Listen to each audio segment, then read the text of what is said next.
है। आज हम एक बहुत ही विशेष सेमिनार शुरू कर रहे हैं। आज हम शुरुआत कर रहे हैं परम महाभागवत श्रील गौर किशोरदास बाबा जी महाराज के जीवन चरित्र के ऊपर। बाबा जी महाराज के ऊपर चर्चा करना, उनके विषय में सुनना, उनके विषय में बोलना, उनके विषय में समझना, सभी कुछ हमारे स्तर से काफी ऊपर है। चैतन्य महाप्रभु जिस कृष्ण प्रेम को लेकर के आए, जिस कृष्ण प्रेम का वितरण किया, वो ब्रह्मा इत्यादि देवताओं के लिए भी दुर्लभ है। मिश्रित भक्ति हर कोई कर सकता है। सबके अंदर मिश्रित भक्ति कुछ ना कुछ मात्रा में होती है, लेकिन शुद्ध भक्ति दुर्लभ है। केवल भक्ति दुर्लभ है। और वो केवल भक्ति, कृष्ण प्रेम हमारे आचार्यों ने अपने जीवन के द्वारा प्रदर्शित किया है। सर्वप्रथम जो हमारी परंपरा में प्रथम अंकुर माने जाते हैं, प्रेम के प्रथम अंकुर, श्रील माधवेंद्रपुरी। श्रील माधवेंद्रपुरी ऐसे आचार्य थे जो राधा रानी के भाव को समझे, जो राधा रानी के भाव में कृष्ण के स्मरण किया करते थे। और माधवेंद्रपुरी के शिष्य तक उनको नहीं समझ पाए। माधवेंद्रपुरी के एक शिष्य थे रामचंद्रपुरी, और वो उनको समझाया करते थे कि गुरु महाराज आप क्यों रो रहे हैं, भगवान तो सब सब जगह हैं, आप भी तो ब्रह्म के ही अंश हैं। वो भी उनके विलाप को, प्रेम को नहीं समझ पाए। उसके बाद ईश्वरपुरी और भगवान श्री चैतन्य महाप्रभु। श्री चैतन्य महाप्रभु के अनुयायी भी उसी विप्रलंब भाव, उसी प्रेम को आस्वादन करते थे, जो थे वृंदावन के 6 गोस्वामी। वो वृंदावन में आनंद करने के लिए नहीं गए थे।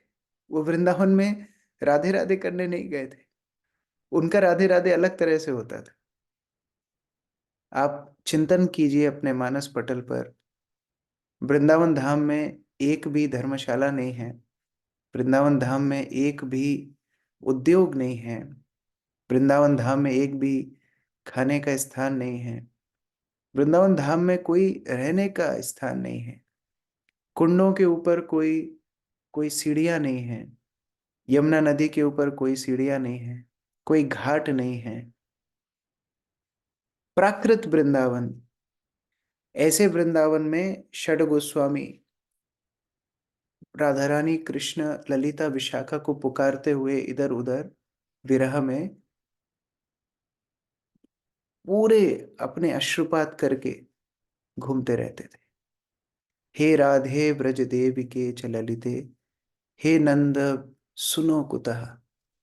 हे राधा रानी, हे ललिता, हे विशाखा, हे नंद महाराज के पुत्र, आप कहाँ हैं?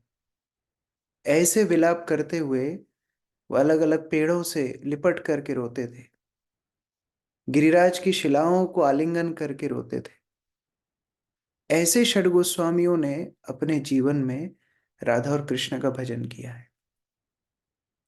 और उनमें सबसे ज्यादा विप्रलंब भाव देखा गया श्रील रघुनाथ दास गोस्वामी के अंदर। रघुनाथ दास गोस्वामी चैतन्य महाप्रभु के साथ सबसे ज्यादा रहे थे, सबसे ज्यादा। और वो श्री चैतन्य महाप्रभु के वैराग्य को भी देखे, श्री चैतन्य महाप्रभु के कृष्ण प्रेम के विरह को भी देखे, और उसी परंपरागत प्रेम को अपने जीवन में प्राप्त किए। दिन रात कृष्ण के विरह में रोते थे। हम तो रोते हैं अपने ही समस्याओं के लिए, लेकिन वो लोग कृष्ण के लिए रोते थे। रघुनाथ दास गोस्वामी की परंपरा में आगे नरोत्तम, श्रीनिवास, श्यामानंद पंडित, और आगे जाके बहुत सारे आचार्य हुए, विश्वनाथ चक्रवर्ती ठाकुर, बलदेव विद्याभूषण इत्यादि। लेकिन आज जो हम चर्चा करने वाले हैं वो एक बहुत ही विशेष साधु के बारे में करने वाले, हमारे आचार्य के बारे में करने वाले। आप लोग चित्र देख सकते हैं, श्रील गौर किशोर दास बाबा जी महाराज। ये कृष्ण प्रेम के समुद्र हैं। इनके विषय में बोलने सुनने का, जैसा कि मैं शुरू में बोल रहा था, हमारी अधिकार नहीं है, लेकिन फिर भी हम सब उनके चरणों में प्रार्थना करते हैं, हमारे आचार्यों के चरणों में प्रार्थना करते हैं कि हम उनके जीवन के कुछ, समुद्र के कुछ बिंदुओं को अपने जीवन में अपना सके। ये एक बहुत ही गंभीर सेमिनार है।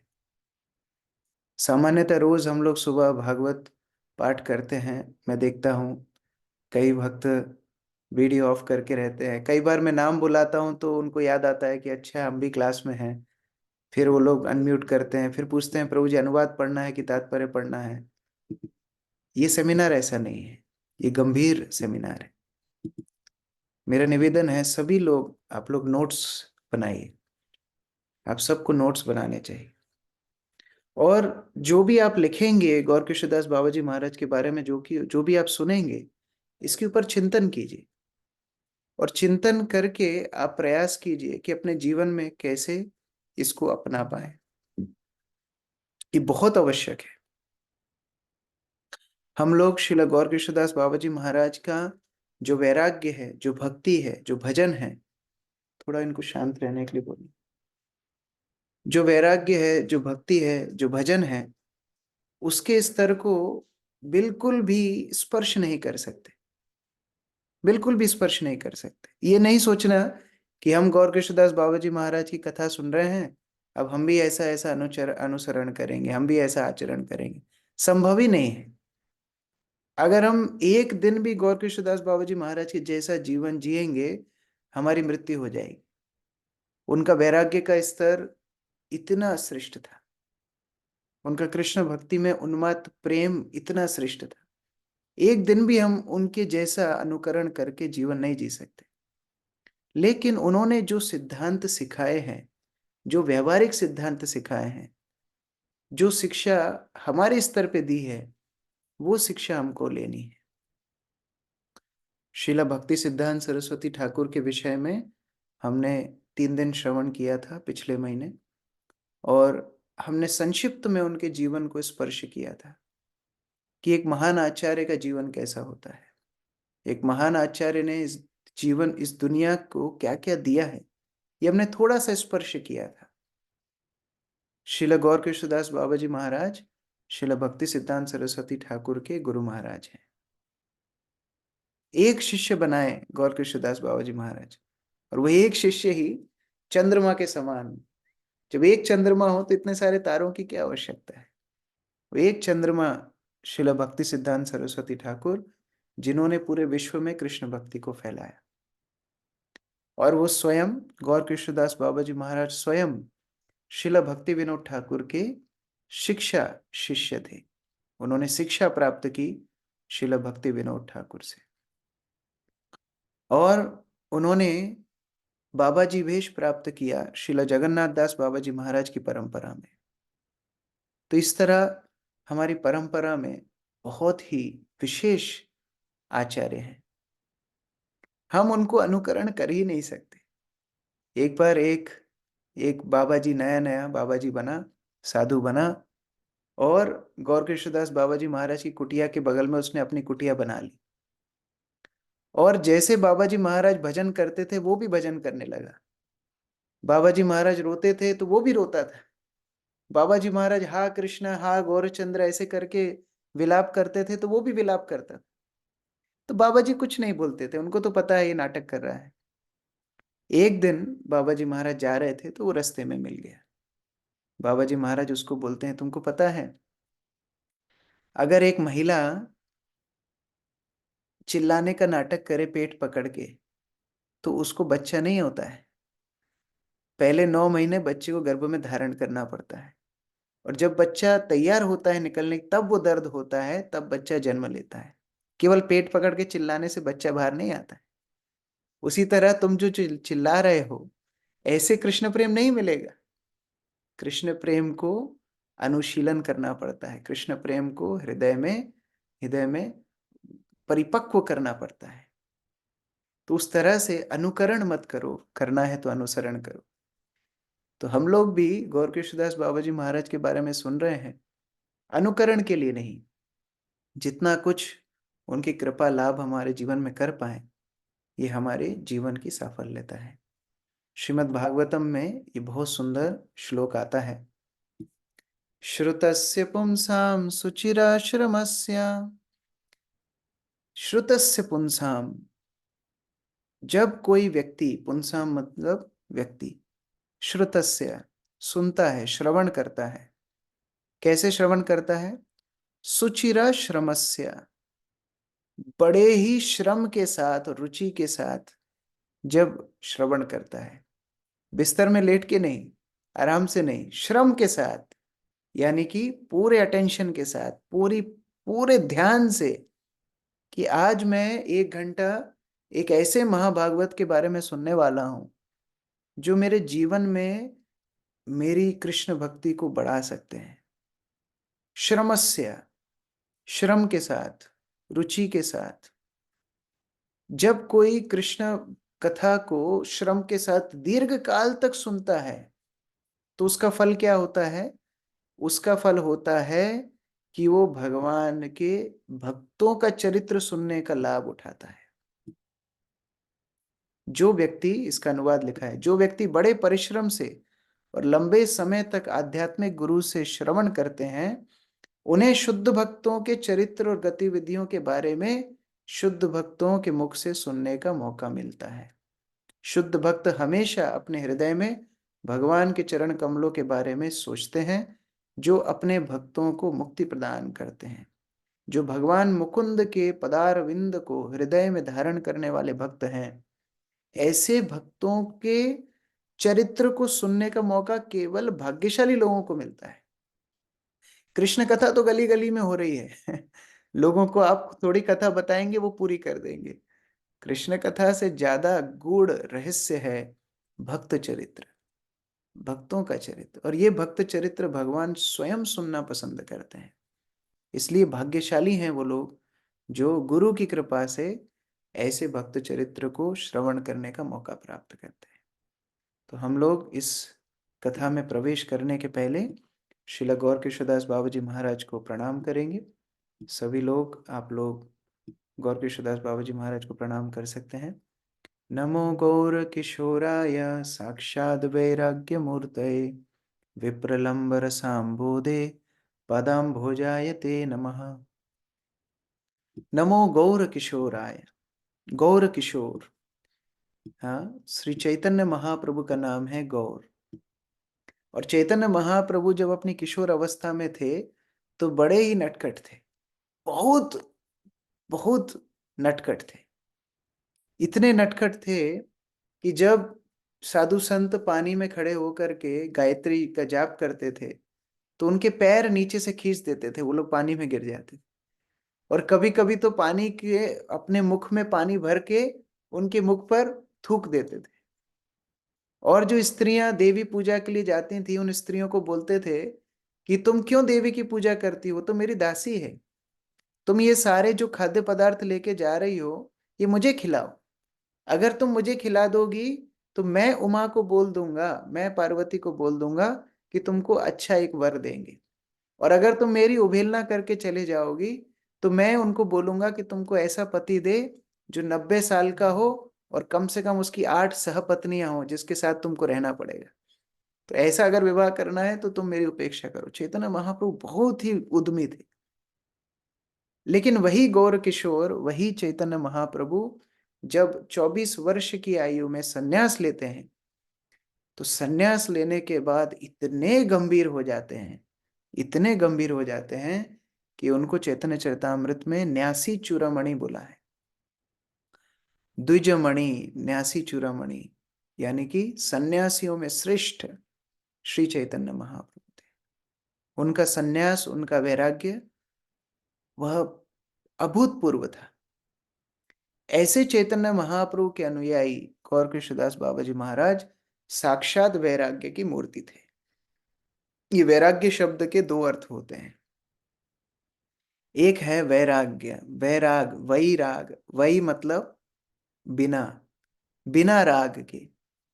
राग, राग अर्थात आसक्ति, राग अर्थात अटैचमेंट, आसक्ति। जिसके अंदर कोई भौतिक आसक्ति ना हो वो है वैरागी। वैराग जिसके अंदर कोई भी आसक्ति ना हो। लेकिन ये शमशान वैराग्य नहीं है, ये फाल्गु वैराग्य नहीं है, मरकट वैराग्य नहीं, जो थोड़े समय के लिए रहता है फिर उड़ जाता है। ये वैराग्य, इसकी दूसरी परिभाषा भी है। वही मतलब होता है विशेष, और राग मतलब आसक्ति, जिसके अंदर विशेष आसक्ति है। किसके लिए? कृष्ण के लिए। वो कृष्ण से इतना आसक्त है कि बाकी कोई आसक्ति उनके सामने नहीं टिकती। इसलिए वैरागी, साक्षात वैराग्य मूर्त है। ऐसे कृष्ण प्रेमी वैरागी अगर चरित्र का मूर्तिमान स्वरूप हम बनाए तो वो हैं गौर किशोर दास बाबा जी महाराज। और क्योंकि वो सांसारिक वस्तुओं से निरासक्त थे और कृष्ण के प्रति विशेष राग था, इसलिए दूसरी लाइन में बताया है विप्रलंब रसाम बोधे। वो हमेशा विप्रलंब, विप्रलंब यानी भगवान से जब कोई भक्त बहुत गहन प्रेम करता है और भगवान के विरह को अनुभव करता है, उसको बोलते हैं विप्रलंब। विप्रलंब के रस के समुद्र में जो हमेशा डूबा रहे, ऐसे गौर किशोरदास बाबा जी महाराज के चरणों में हम नमस्कार करते हैं। देखिए, भक्ति सिद्धांत सरस्वती के चरित्र में हमने युक्त वैराग्य देखा था। युक्त वैराग्य मतलब जहां पर वैराग्य को भगवान की सेवा में लगाया जाए, जहां हर वस्तु भगवान की सेवा में लगाई जा सकती है, उसको बोलते हैं युक्त वैराग्य। हर वस्तु, भक्ति सिद्धांत सरस्वती बड़ी बड़ी गाड़ियों में जाते, प्रिंटिंग प्रेस खोली उन्होंने, विदेशों में अपने भक्तों को भेजा, क्या क्या नहीं किया, युक्त वैराग्य। लेकिन ये बात समझने की है कि युक्त वैरागी वैरागी के घर में ही आता है। भक्ति सिद्धांत सरस्वती शिष्य थे महा साक्षात वैराग्य मूर्ति गौर किशोरदास बाबा जी महाराज के। जिसके अंदर वैराग्य नहीं है वो युक्त वैरागी भी नहीं बन सकता। नहीं तो वो भगवान के नाम पर इंद्र तृप्ति करेगा, वो भगवान की सेवा के नाम पर इंद्र तृप्ति करेगा। इसीलिए चैतन्य महाप्रभु के जितने अनुयायी हैं उनसे वैराग्य की अपेक्षा की जाती है। महाप्रभुर भक्तगण वैराग्य प्रधान, जहां देखी प्रीत हौन गौर भगवान। चैतन्य महाप्रभु बहुत प्रसन्न होते हैं जब वो अपने भक्तों के अंदर वैराग्य देखते हैं। ये चैतन्य महाप्रभु के अनुयायियों की जीवन की नींव है, वैराग्य। और चैतन्य महाप्रभु स्वयं बहुत बहुत गंभीर थे अपने वैराग्य में। नहीं तो क्या होगा, अगर हम वैराग्य नहीं रखेंगे, हम वैरागी नहीं रहेंगे, तो युक्त वैराग्य के नाम पर इंद्रिय भोग करेंगे। जैसे आप लोगों ने बंदर की एकादशी की कहानी तो सुनी है, कैसे बंदर की एकादशी हुई। उसी तरह बंदर की एकादशी करते रहेंगे अगर हमारा वैराग्य के साथ भक्ति शुरू नहीं होगी तो यद्यपि महाप्रभु ने बोला नाचो गाओ भक्त गणेश करो संकीर्तन, बड़ो मधुर यही महाप्रभुर वचन, नाचो गाओ भक्तों के संग संकीर्तन करो, लेकिन साथ ही साथ कपटता हृदय में नहीं होनी चाहिए। इंद्रिय तृप्ति की भावना से मुक्त होने की इच्छा हमारे अंदर होनी चाहिए। हम आज मुक्त नहीं हैं, लेकिन कम से कम ये इच्छा होनी चाहिए कि हमें इंद्रिय तृप्ति नहीं चाहिए, हमें कृष्ण चाहिए। और यह वैराग्य चैतन्य महाप्रभु ने अपने जीवन में प्रदर्शित किया। मैं चैतन्य चरितामृत से एक सिंपल उदाहरण बता रहा हूं। कृष्ण विच्छेदे दुखे क्षीण मन काय, भावावेशे प्रभु कबू प्रफुल्लित होय। कृष्ण के विरह में महाप्रभु का मन क्षीण हो गया और शरीर दुर्बल पड़ गया, किंतु जब उन्हें भावावेश होता तब वे पुनः प्रफुल्लित तथा स्वस्थ हो जाते। तो चैतन्य महाप्रभु के अंत लीला से एक एक दृष्टांत है कि चैतन्य महाप्रभु का दुख क्या था, कृष्ण का वियोग।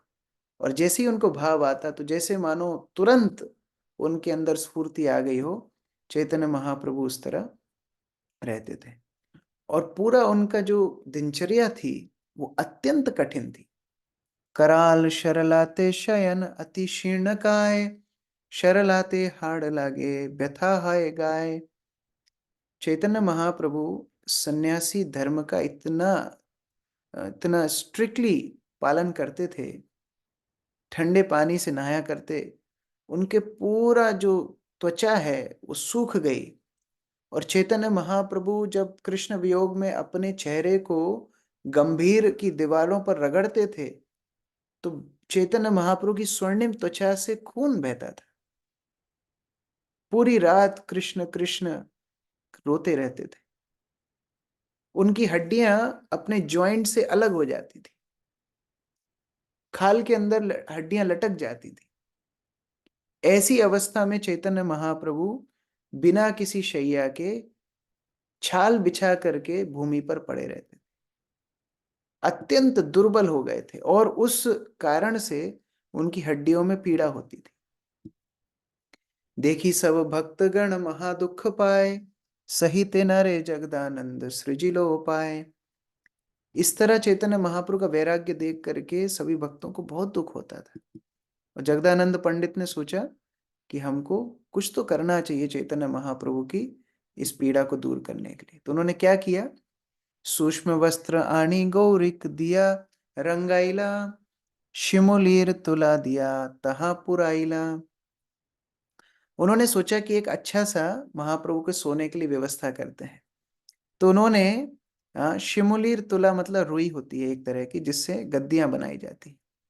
तो अच्छे महीन वस्त्र लेकर के आए, उसको भगवा रंग कर दिया और ये उस वस्त्र के अंदर ये रुई भर दी। उस रुई से एक तुली बालिश गोविंदर हाथे दिला, प्रभुर शुआई शुआई इहाय तहारे कहिला। एक बालिश यानी तकिया, एक तुली यानी कि एक बिछाने के लिए एक गद्दी, गद्दी और बालिश तकिया बना करके तैयार किया। और चैतन्य महाप्रभु के सेवक गोविंद को बोला कि महाप्रभु को इस पे सोने के लिए बोलना। कोई कुछ बड़ा अरेंजमेंट नहीं है, रुई लेकर के आए, एक गद्दी बनाई है, एक तकिया बनाया है और गोविंद को बोला है कि आप महाप्रभु को रिक्वेस्ट करना कि इसके ऊपर सोएंगे। स्वरूप गोसाई को भी जाके बोल दिया, स्वरूप दामोदर जो महाप्रभु के सचिव थे, उनको भी बोला कि आज से चैतन्य महाप्रभु इसके ऊपर रेस्ट करेंगे, आप थोड़ा देख लेना, आप संभाल लेना। अब शयन काले, रात्रि समय में चैतन्य महाप्रभु है। शयनेर काले स्वरूप तहाई रहिला, तुली बालिश देखी प्रभु क्रोधाविष्ट होइला। वो जैसे ही चैतन्य महाप्रभु ने उस रजाई और तकिए को देखा, खूब क्रोधित हो गए। गोविंद को पूछे, गोविंदेर पूछेन इहा कराइल कौन जन, जगदानंदेर नाम सुनी संकोच होइल मन। चैतन्य महाप्रभु ने उनको बोला, गोविंद को, ये कौन लेकर के आया, किसने अरेंजमेंट किया है? गोविंद बोला, वही जगदानंद पंडित हैं जो पहले तेल लेके आए थे, आपने तेल नहीं लगाया था, फिर 3 दिन आपसे नाराज रहे थे, फिर आपको मनाना पड़ा था, वही जगदानंद पंडित है। चैतन्य महाप्रभु कुछ बोले नहीं जगदानंद का नाम सुन के, लेकिन उनसे बोला, ये दूर करो, इसको दूर हटाओ और ये सब मेरे सामने से तुरंत यहां से लेकर के जाओ। फिर से छाल बिछा करके सो गए।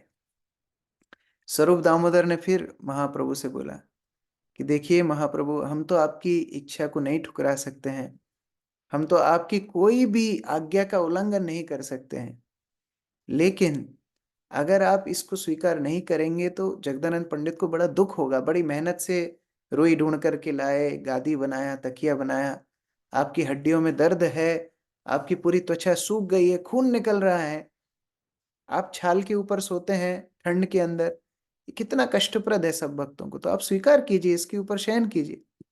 चैतन्य महाप्रभु बोलते हैं, हाँ सही बात कह रहे हो, एक काम करो, एक खाट भी लेके आओ, खाट अच्छे से बिछाओ, खाट के ऊपर सब व्यवस्था करो, और भी जो चाहिए सारे विषय भुंजा, जो मुझे तुम जितना इंद्र तृप्ति करा सकते हो सब व्यवस्था कर दो, क्योंकि मेरा सन्यास तो मजाक है तुम्हारे लिए।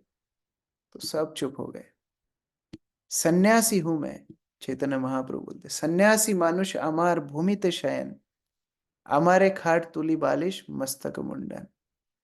इसलिए मेरे लिए सन्यासी धर्म है कि मैं भूमि पर लेटूं, चारपाई रजाई तकिया ये सब करना मेरे लिए मस्तक मुंडन, मतलब जैसे मानो कोई बहुत सम्मानीय व्यक्ति का आप सर मुंडवा दो सरे बाजार, मतलब उसका पूरा सम्मान डुबा दो, उस तरह सन्यासी का सम्मान डुबाना है इस तरह सब विषय वस्तु को भोगना।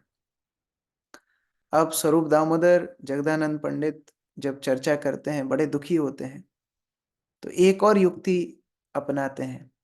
चैतन्य महाप्रभु के लिए कुछ सूखी पत्तियां लेकर के आते हैं और सूखी पत्तियां बिछा देते हैं उनकी उत्तरी के नीचे, जिससे महाप्रभु कम से कम उसके ऊपर शयन करें। चैतन्य महाप्रभु भक्तों का प्रेम देख करके उस सूखी पत्तियों का शैया को स्वीकार करते हैं। ये चैतन्य महाप्रभु का वैराग्य था। ये एक घटना है। चैतन्य चरितामृत में ऐसी सैकड़ों घटनाएं हैं जहां चैतन्य महाप्रभु का वैराग्य बताया है। लेकिन वही चैतन्य महाप्रभु जब सार्वभौम भट्टाचार्य के घर में जाते हैं, सार्वभौम भट्टाचार्य उनके सामने नाना प्रकार के भोजन रख देते हैं। इतने खाद्य पदार्थ रखते हैं कि चैतन्य महाप्रभु बोलते हैं, अगर 100 रसोइये 100 चूल्हों पर 100 दिन तक रसोई करें तो भी इतने खाद्य पदार्थ नहीं बना सकते जितने खाद्य पदार्थ तुमने बनाए। और चैतन्य महाप्रभु उन खाद्य पदार्थ को देख करके खूब प्रसन्न हो जाते हैं। क्यों प्रसन्न होते हैं? कि भगवान जगन्नाथ ने इसका भोग लगाया, राधा कृष्ण ने इसका भोग लगाया। तो चैतन्य महाप्रभु का वैराग्य स्वयं के लिए और कृष्ण के लिए जितना ज्यादा हम सेवा कर सकते हैं वो सेवा करनी चाहिए। इसलिए ये वैराग्य चैतन्य महाप्रभु के भक्तों का प्राण है। जीवेर लालसा जेई इति उति धय शिष्ण दर परायण कृष्ण नहीं पाए। जो केवल जीव की लालसा के लिए इधर उधर घूम रहा है, कहाँ खाने को अच्छा मिलेगा, कहाँ मुझे शांति, कहाँ मुझे इंद्रिय तृप्ति मिलेगी, वो कृष्ण को कभी प्राप्त नहीं कर सकता। इसलिए श्रील भक्ति सिद्धांत सरस्वती ठाकुर बोलते थे, जितना भी आध्यात्मिक ज्ञान मैंने अर्जित किया है, भक्ति सिद्धांत सरस्वती आप सुन चुके हैं उनके बारे में। श्रील भक्ति सिद्धांत सरस्वती बोलते थे, जितना भी आध्यात्मिक ज्ञान मैंने पढ़ के सुन के अर्जित किया है वो मेरे गुरु महाराज के चरणों की एक धूल के कण के समान है, क्योंकि उनका चरित्र चैतन्य महाप्रभु के सिद्धांतों पर आधारित है। वो एक उत्तम अधिकारी भक्त है। वो एक ऐसे भक्त हैं जो पूरे विश्व को कृष्ण की संपत्ति मान के सेवा करते हैं। तो उस प्रकार से उनका एक जीवन अवधूत के समान था। ये अवधूत क्या होते हैं? अवधूत मतलब जिनको बाह्य ज्ञान नहीं होता, जो पूर्ण रूप से अपनी कृष्ण चेतना में निमग्न रहते हैं। बाह्य उनको चेतना ही नहीं है। जैसे सबसे बड़े अवधूत का उदाहरण है भगवान शिव। आज शिवरात्रि है। भगवान शिव अवधूतों के शिरोमणि हैं। उनको पता ही नहीं है कि कौन सही है कौन गलत है, सबको आश्रय देने के लिए तैयार है। शमशान की भस्म लगा करके रहते हैं। मैं एक कथा सुन रहा था, उसमें बता रहे थे कि भगवान शिव के पास एक बार भूत प्रेत गए और भूत प्रेत भगवान शिव को बोलते हैं, हमें शरण दीजिए, हम जहां भी जाते हैं लोग हमको भगा देते हैं, हम जिधर घर में रहते हैं लोग यज्ञ करा देते हैं, पाठ और पूजा करा के हमको दूर भगा देते हैं, हमको कोई पसंद नहीं करता है, तो हमको आप स्वीकार करते हैं, स्वीकार कीजिए।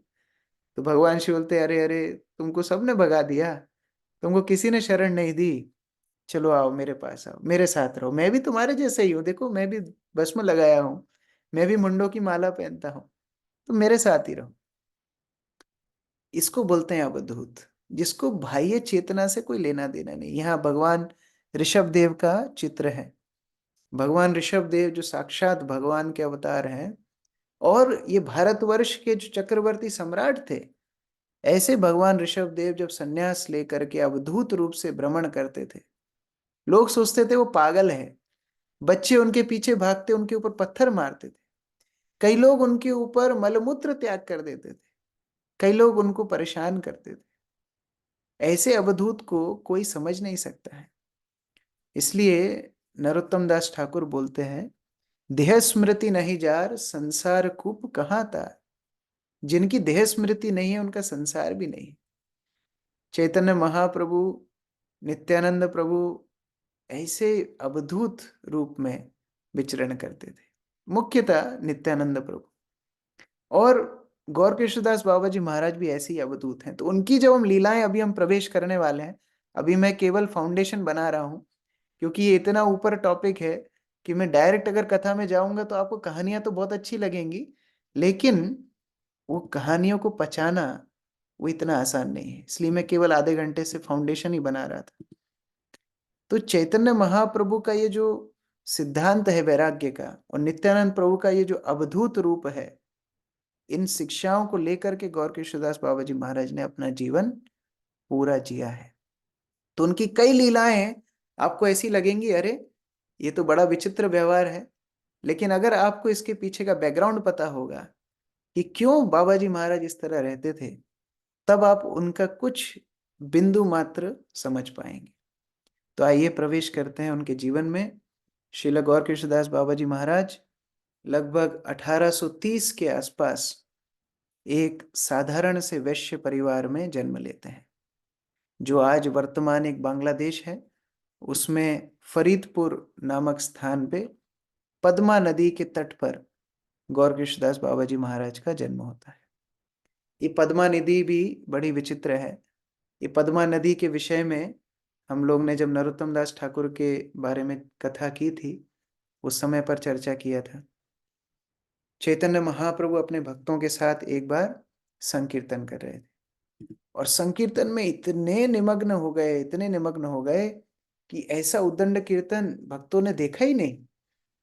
चैतन्य महाप्रभु कई बार मूर्छित हो रहे थे, नित्यानंद प्रभु उनको पकड़ रहे थे, और ऐसा कीर्तन करते करते पद्मा नदी के पास चैतन्य महाप्रभु आ गए, और राधा कृष्ण का नाम लेने की बजाय अब नरोत्तम नरोत्तम करके नाम ले रहे थे।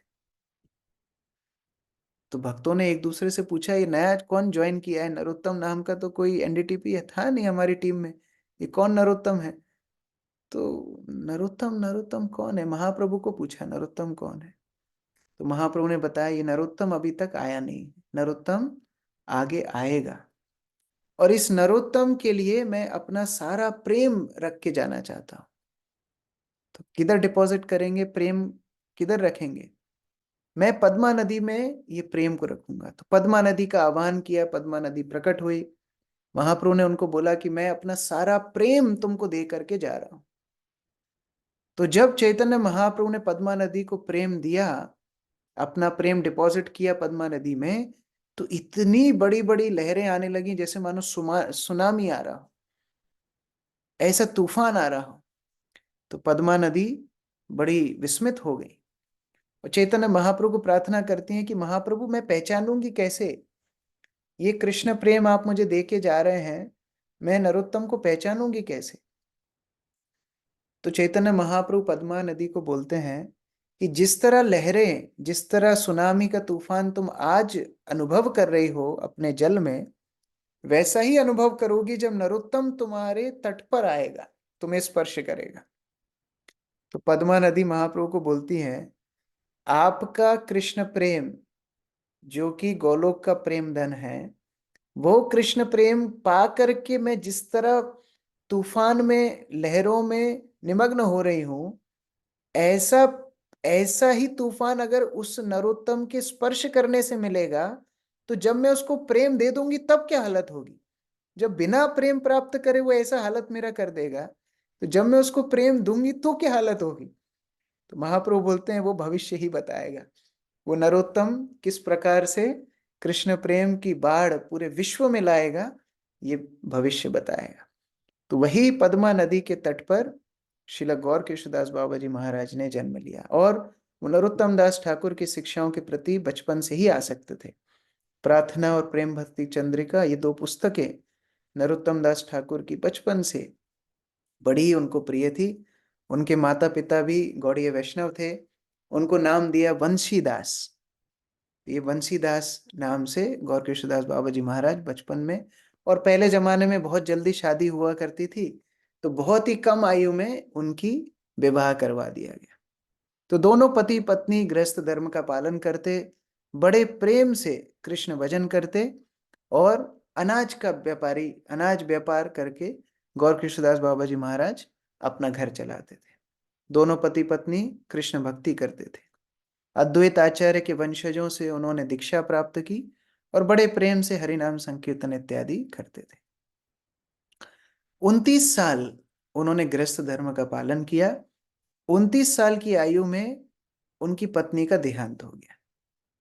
जैसे ही पत्नी का देहांत हुआ, गौर किशोरदास बाबा जी महाराज घर छोड़ करके वृंदावन आ गए। वृंदावन धाम में राधा कुंड के पास सूर्य कुंड है। उस सूर्य कुंड पे उनकी भेंट हुई जगन्नाथ दास बाबा जी महाराज के एक शिष्य से, जिनका नाम था भागवत दास बाबा जी महाराज। और उन्होंने उनको समर्पण किया। उन्होंने बोला कि मैं जगन्नाथ दास बाबा जी महाराज के पथ पर चलना चाहता हूँ, मैं वैरागी बनना चाहता हूँ, मैं बाबा जी बनना चाहता हूँ, मेरे जीवन को श्री चैतन्य महाप्रभु की शिक्षाओं के ऊपर केंद्रित करना चाहता हूँ।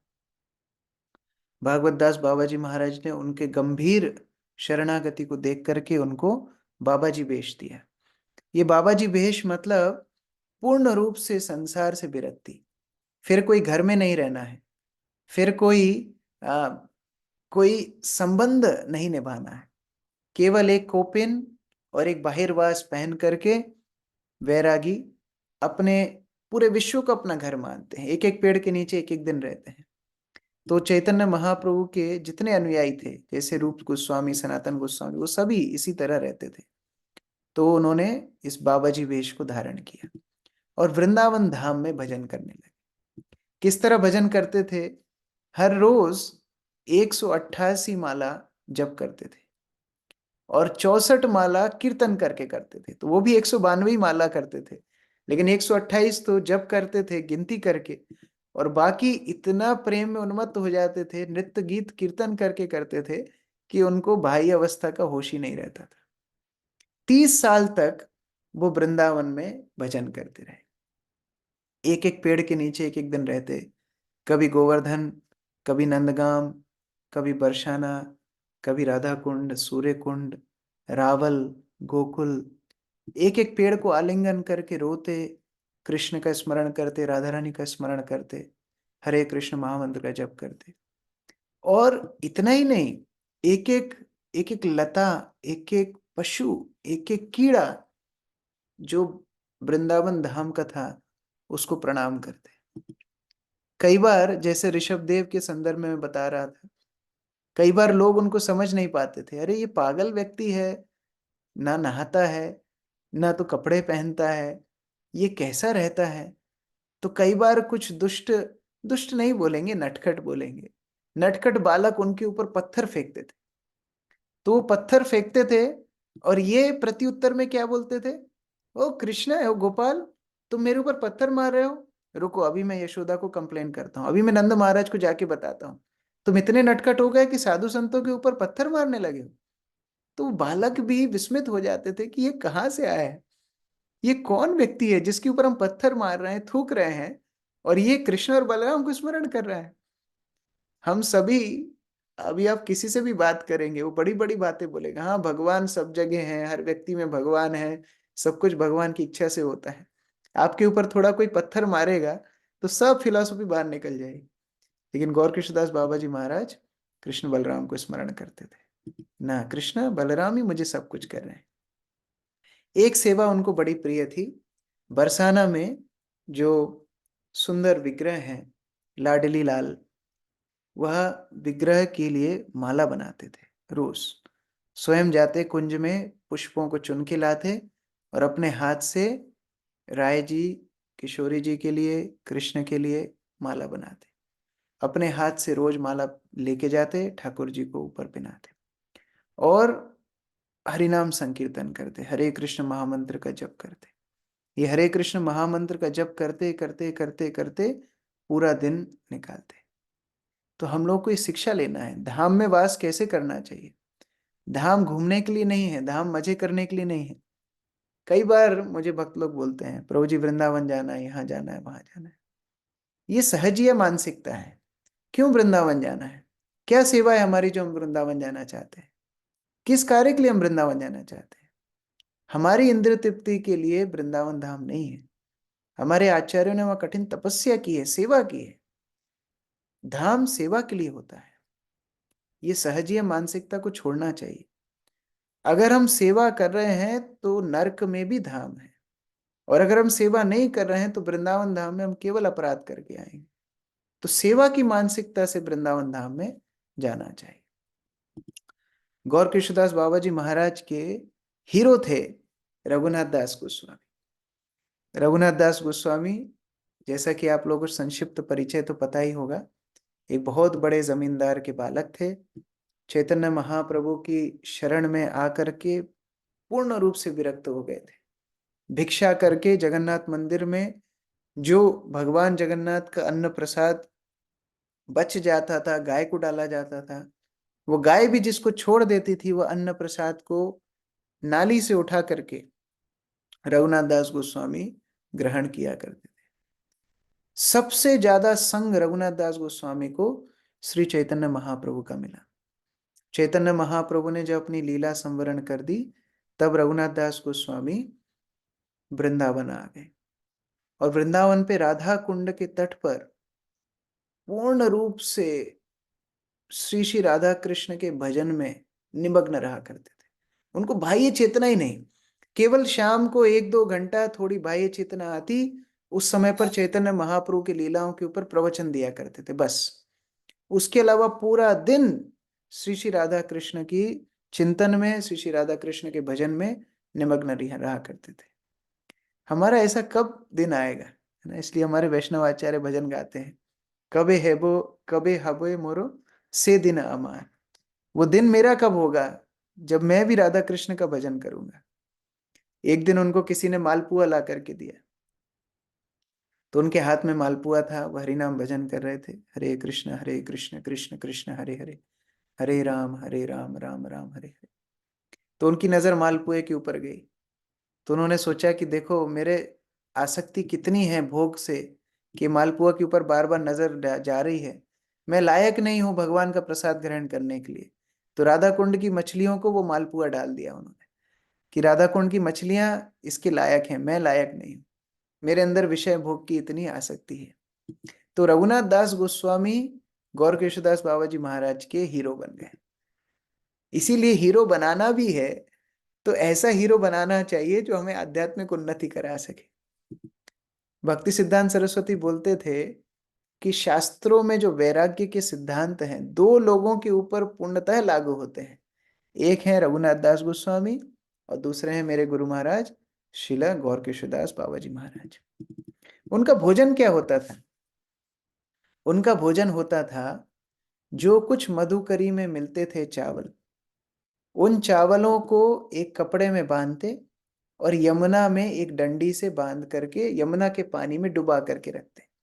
1 दिन 2 दिन 3 दिन 4 दिन, कितने ही दिन, जब उनको याद आती थी कि हाँ वो डुबाया था, वो बंधा हुआ और लटका होगा यमुना के पानी में, तब जा करके उसको निकाल के लाते थे। वो पानी से ही चावल गल गल के जो थोड़ा सौम्य हो जाता था, उसी को खा लेते थे। और इतनी मेहनत भी कौन करेगा? वो राधा कुंड जाते, राधा कुंड की मिट्टी उठा करके खा लेते थे, ये उनका भोजन होता था। यमुना की मिट्टी उठा के खाते थे, वो उनका भोजन होता था। और वो मिट्टी उठाने में भी उनको शर्म आती थी कि मैं धाम की वस्तु के से अपनी इंद्र तृप्ति कर रहा हूं।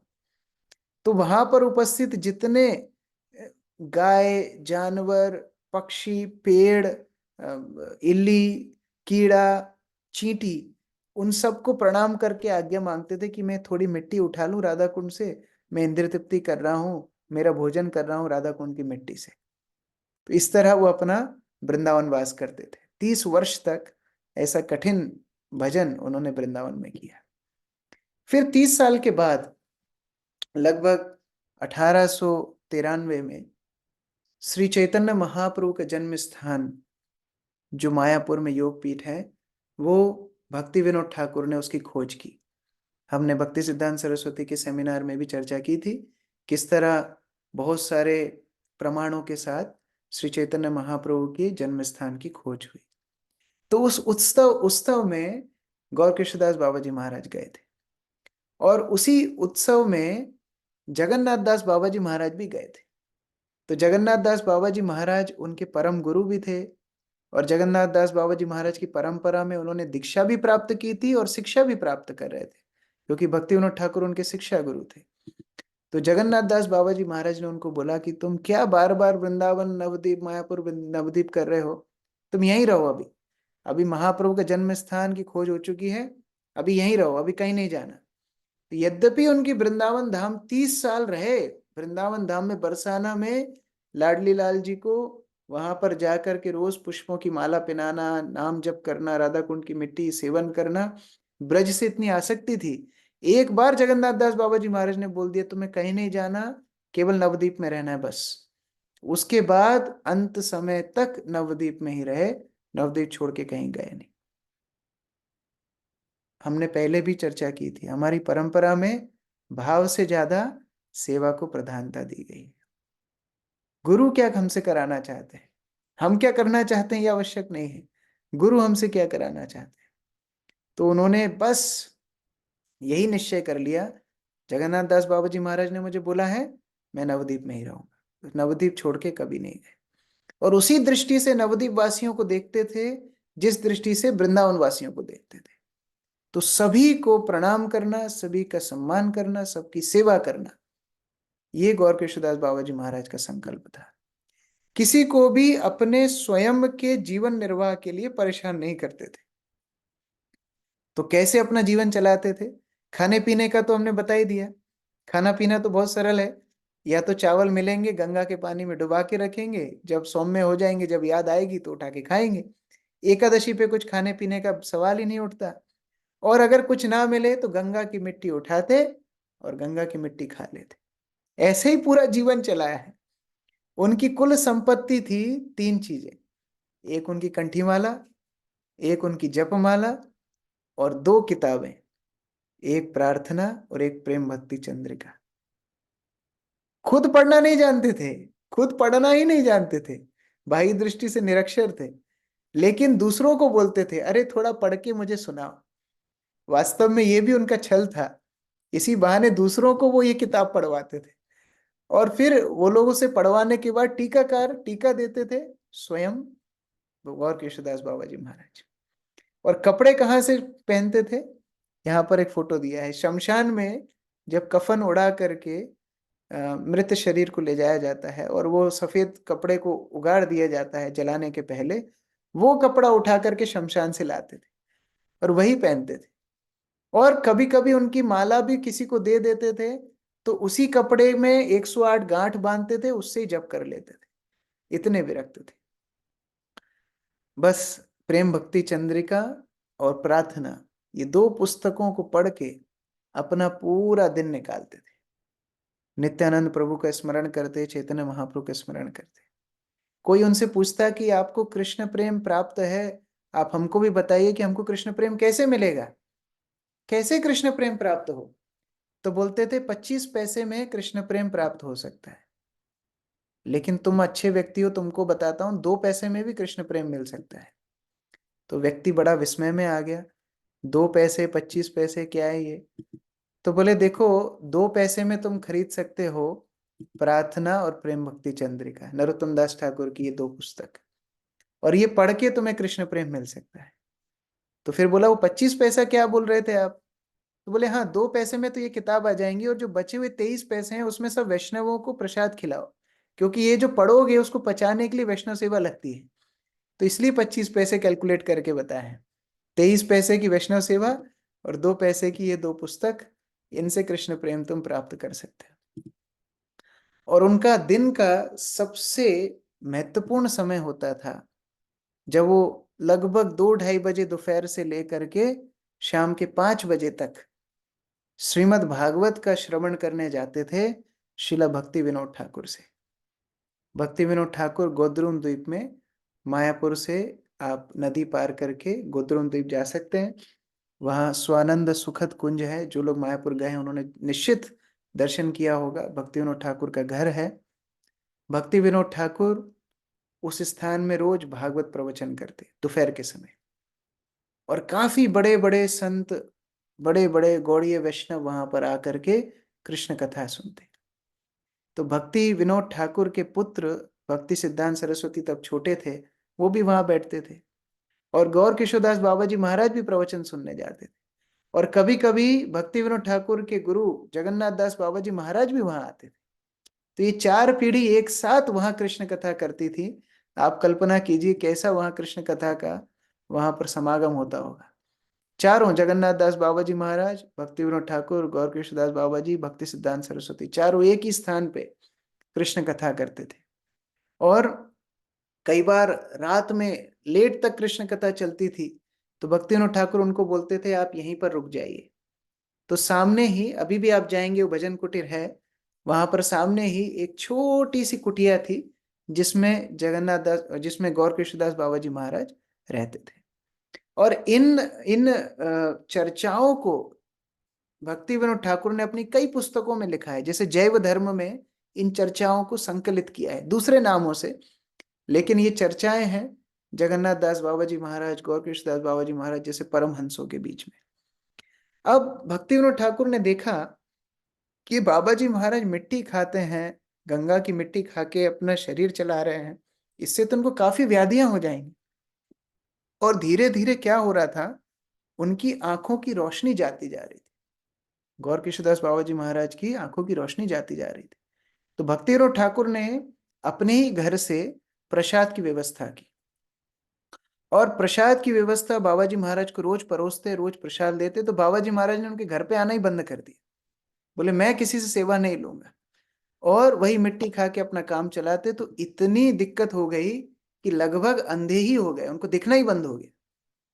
अब बाबा जी महाराज एक दिन मायापुर में योग पीठ में सुबह के 2 बजे पहुंचे। अब योग पीठ जाने के लिए नदी पार करनी पड़ती है, नदी पार करके भी खूब चलना पड़ता है। जो लोग नदी पार करके गए उनको अनुभव है, योग पीठ जाने का रास्ता काफी लंबा है। और बाबा जी महाराज प्राय अंधे ही हो गए थे, और ऐसे अंधकार में योगपीठ तक सुबह के 2 बजे कैसे पहुंचे। तो भक्ति सिद्धांत सरस्वती वहां पर थे। उन्होंने पूछा गुरु महाराज आप कब आए। उन्होंने बोला अभी अभी आया। सुबह के 2 बजे आप कैसे यहां तक पहुंचे, आपको रास्ता किसने बताया, नदी कैसे पार कराई। गौर किशोरदास बाबा जी महाराज बोलते हैं एक किसी ने तो मुझे करा दी, कोई ने तो मुझे रास्ता दिखाया। बोले आप तो देख नहीं सकते हैं, रात में कौन ऐसा व्यक्ति था जिसने आपको नदी भी पार करा दी, नाविक तो मिला नहीं होगा, फिर नदी पार कराने के बाद रास्ता भी दिखा कि यहाँ तक कौन लेके आया आपको। मुझे तो लगता है साक्षात भगवान श्री कृष्ण ही आपको यहाँ लेकर के आए। गौर कृष्णदास बाबा जी महाराज वहां से चले गए। बोले तुम फालतू बात करते हो, मुझे तो कोई भी रास्ता दिखा देता है, भगवान कृष्ण थोड़ी ही मेरे लिए आते हैं। उसी समय पर भक्ति सिद्धांत सरस्वती योग पीठ पर प्रवचन किया करते थे रोज, और वो प्रवचन करते थे श्री बृहद भागवतामृत पे। ये सनातन गोस्वामी द्वारा लिखा हुआ एक बहुत ही विलक्षण ग्रंथ है, जिसके ऊपर रोज प्रवचन होता था। और कई कई साधु, कई कई गौड़ीय वैष्णव आकर के उस कथा को सुनते थे, भक्ति सिद्धांत सरस्वती। उसी कथा में गौर कृष्णदास बाबा जी महाराज भी बैठते थे। तो गौर कृष्णदास बाबा जी महाराज वहीं पर बैठ करके अपने ही शिष्य से, अभी तक शिष्य हुए नहीं, शिष्य तो आगे होंगे, लेकिन उनसे कृष्ण कथा सुनते थे। और भक्ति सिद्धांत सरस्वती कई बार प्रवचन में बताते थे कि उत्तम अधिकारी, उत्तम अधिकारी। तो किसी ने प्रश्न पूछा कि उत्तम अधिकारी होता कैसा है। तो उत्तम अधिकारी को वर्णन करने की बजाय भक्ति सिद्धांत सरस्वती केवल गौर कृष्णदास बाबा जी महाराज की तरफ उंगली करते हैं। बोले उत्तम अधिकारी ऐसा होता है, वर्ण शब्दों से मैं वर्णन नहीं कर सकता हूं। मेरे गुरु महाराज तब गुरु महाराज नहीं थे, लेकिन बोलते हैं कि ये गौर कृष्णदास बाबा जी महाराज उत्तम अधिकारी हैं। प्रथम बार जब भक्ति सिद्धांत सरस्वती गौर कृष्णदास बाबा जी महाराज से मिले थे, तब ऐसे ही मिले थे। हुआ ऐसा था कि भक्ति सिद्धांत सरस्वती ठाकुर प्रवचन कर रहे थे कृष्ण कथा के ऊपर, और गौर कृष्णदास बाबा जी महाराज आकर के उनके प्रवचन में बैठ गए। भक्ति सिद्धांत सरस्वती जैसे जैसे कृष्ण कथा का वर्णन कर रहे थे, वैसे वैसे गौर कृष्णदास बाबा जी महाराज के अश्रुपात हो रहा था। ऐसे हो रहा था जैसे किसी ने बांध खोल दिया हो, मूसलाधार उनके आंसू निकल रहे थे। तो भक्ति सिद्धांत सरस्वती प्रवचन के बाद उनके पास गए, और उनके पास जाकर के भक्ति सिद्धांत सरस्वती ने उनसे पूछा कि बाबा जी आप क्या सोच करके रो रहे हैं। गौर कृष्णदास बाबा जी महाराज बोलते हैं कि मैं सोच रहा हूं कि रघुनाथ दास गोस्वामी कैसे राधा कृष्ण का स्मरण करके विलाप करते हो। उनका प्रेम, उनका विलाप राधा कृष्ण के लिए नहीं था, उनका विलाप ये था कि रघुनाथ दास गोस्वामी कैसे राधा कृष्ण को स्मरण करते होंगे। ये और उच्चतर मेडिटेशन है। हम लोगों को राधा कृष्ण के प्रति क्या प्रेम होगा, लेकिन अगर हम गोस्वामियों को, आचार्यों को, गुरु को स्मरण करें कि वो कैसा प्रेम करते थे राधा कृष्ण से, तो ये सोच करके हो सकता है हमारा हृदय थोड़ा कोमल हो जाए। तो उस समय पर उन्होंने एक भजन लिखा। गौर कृष्णदास बाबा जी महाराज ने एक भजन, लिखना पढ़ना तो नहीं जानते थे, उन्होंने गाना शुरू किया। और वो भजन उस भाव को बताता है कि कैसे रघुनाथ दास गोस्वामी राधा कृष्ण को स्मरण करते थे। तो मैं, बहुत लंबा भजन है लेकिन उसकी एक क्लिपिंग प्ले करूंगा। आप 5 मिनट के लिए इस भजन को सुनिए। आप लोगों की स्क्रीन पर उसके लिरिक्स भी आएंगे, उसका मीनिंग भी आएगा। तो आप कृपया उसको थोड़ा पढ़िए और अपने अपने मन में उसको दोहराने की कोशिश कीजिए। ये जगन्नाथ दास बाबा जी, जय गौर किशोरदास बाबा जी महाराज रघुनाथ दास गोस्वामी को स्मरण कर रहे हैं कि वो राधा कृष्ण के वियोग में कैसे रोया करते थे। तो आप लोग थोड़ा सा उनसे श्रवण कीजिए।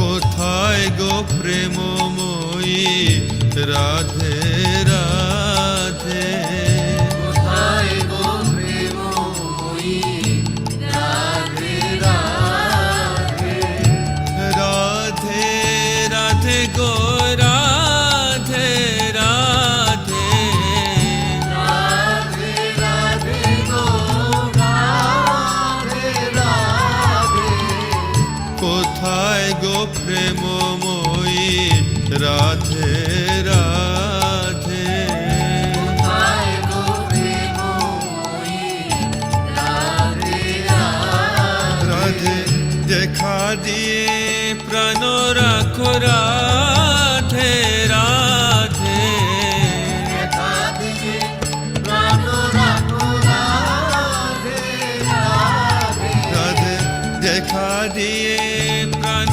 রাখো রাধে রাধে, দেখা দিয়ে প্রাণ রাখো রাধে রাধে, রাধে তোমার কাঙ্গাল তোমায় ডাকে রাধে রাধে, তোমার কাঙ্গাল তোমায় ডাকে রাধে রাধে, কোথায় গো প্রেমময়ী রাধে রাধে, কোথায় গো প্রেমময়ী রাধে রাধে, রাধে বৃন্দাবন বিলাসিনী রাধে রাধে, বৃন্দাবন বিলাসিনী রাধে রাধে, রাধে কানু মন মোহিনী রাধে রাধে, কানু মন মোহিনী রাধে রাধে, কোথায় গো প্রেমময়ী রাধে রাধে, কোথায় গো প্রেমময়ী রাধে রাধে, রাধে রাধে গো রাধে রাধে রাধে, রাধে অষ্ট সখীর শিরোমণি রাধে রাধে, অষ্টসখী শির কো-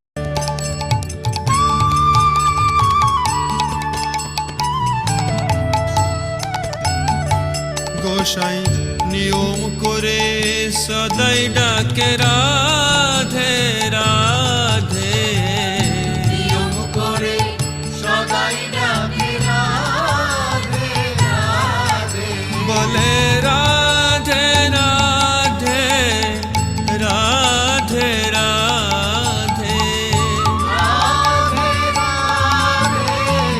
রাধে রাধে, কোথায় গো প্রেমময়ী রাধে রাধে, কোথায় গো প্রেমময়ী রাধে রাধে, গোসাই একবার ডাকে কেসি ঘাটে আবার ডাকে বংশী বটে, একবার ডাকে কেশি ঘাটে, আবার ডাকে বংশী বটে, বলে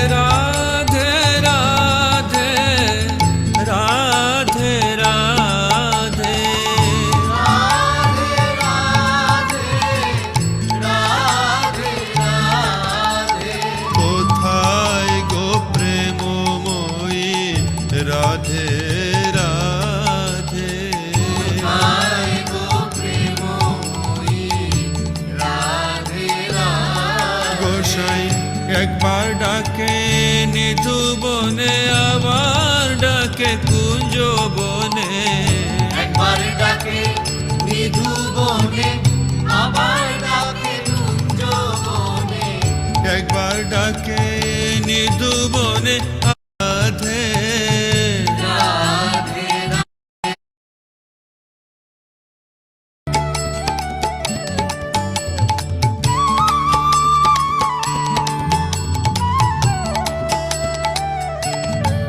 গোসাই একবার ডাকে রাধা কুণ্ডে আবার ডাকে শ্যাম কুণ্ডে একবার ডাকে রাধা কুণ্ডে আবার ডাকে শ্যাম কুণ্ডে বলো রাধে রাধে রাধে রাধে রাধে রাধে রাধে রাধে কোথায় গো প্রেমময়ী রাধে রাধে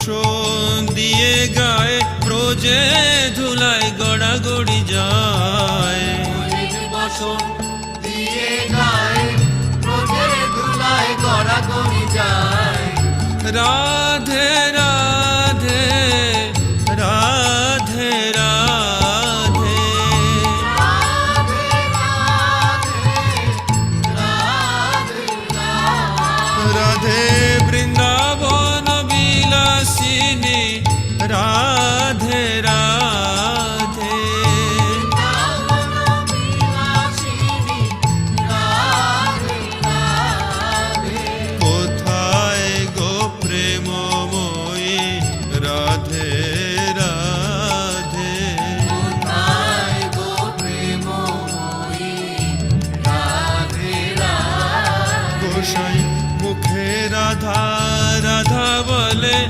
ভাসে নয়নের জলে হে রাধা রাধা বলে ভাসে নয়নের জলে বলে রাধে রাধে রাধে রাধে রাধে রাধে রাধে हरे कृष्ण। बहुत बड़ा भजन है, लेकिन आप देख सकते हैं जब आप कल्पना कीजिए गौर किशोरदास बाबा जी महाराज इस तरह गा रहे होंगे तो क्या उस समय पर क्या भावना होगी और क्या मूड होगा। भक्ति सिद्धांत सरस्वती अपने एक लेख में बताते हैं कि उस समय मैंने निश्चय कर लिया कि अगर मैं दीक्षा लूंगा तो इनसे ही दीक्षा लूंगा। तो बाद में जाके वो पूरी स्टोरी हुई है जो हम कल चर्चा करेंगे, कैसे वो भक्ति सिद्धांत सरस्वती जाते हैं गौर किशोरदास बाबा जी महाराज के पास दीक्षा लेने के लिए।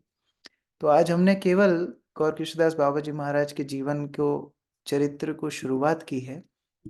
कल और परसों हम लोग उनके जीवन चरित्र की कई कई घटनाएं चर्चा करेंगे, जहां वो कैसे चैतन्य महाप्रभु के सिद्धांतों को लेकर के बहुत गंभीर थे, बहुत ही अनुशासित थे, और उन्होंने कैसे वैष्णव धर्म के सिद्धांतों को स्थापित किया अपने उदाहरण से। तो ये सब सिद्धांत हम लोग आगे चर्चा करेंगे। मेरा अनुरोध है सभी भक्तों से, लोग बहुत गंभीरता के साथ सारे नोट्स लीजिएगा और बाबा जी महाराज की शिक्षाओं को हम लोग कैसे अपने जीवन में अपना सकते हैं, इससे उनके लिए प्रार्थना करना है। हरे कृष्ण। श्रील जगन्नाथ दास, श्रील गौर किशोरदास बाबा जी महाराज की जय, श्री भक्ति विनोद ठाकुर की जय, श्रील भक्ति सिद्धांत सरस्वती ठाकुर की जय, श्रील प्रभुपाद की जय। हरे कृष्ण। किसी का कोई प्रश्न है? Any question?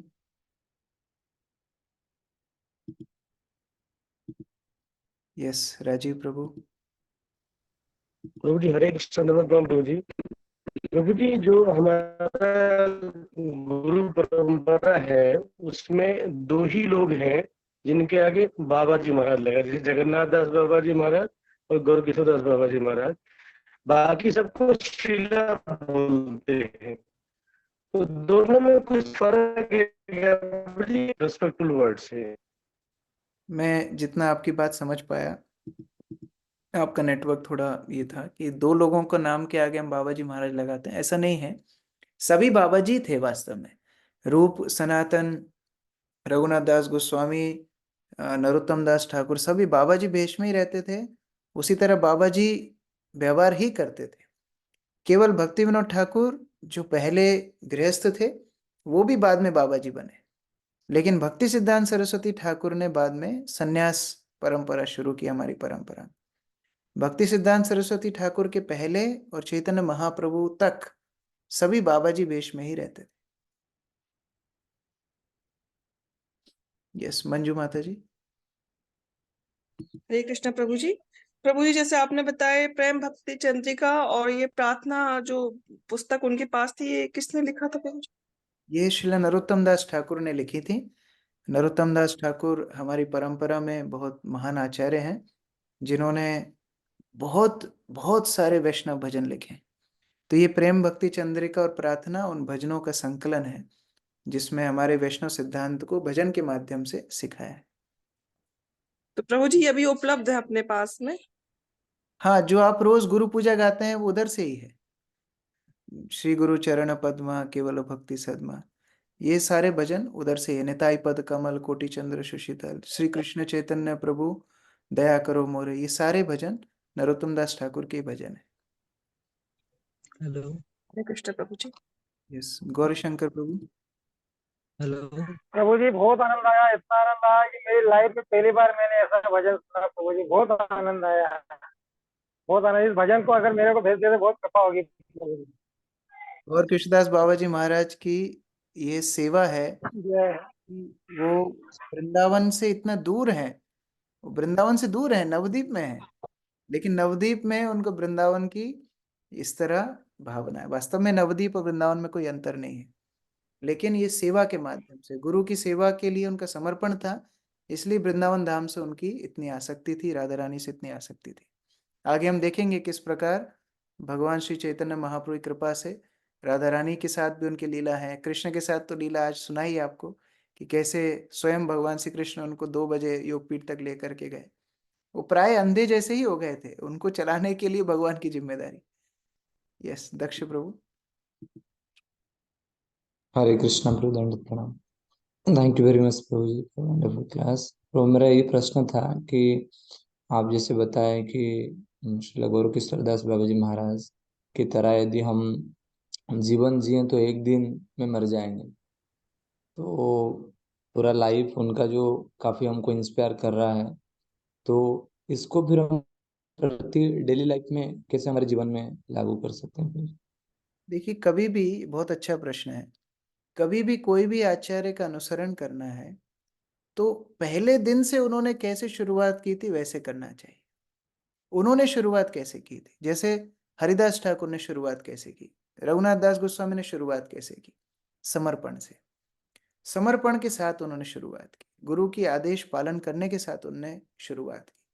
और फिर बाकी भगवान क्या क्या हमारे जीवन में देना चाहते हैं वो अपने आप आता जाएगा।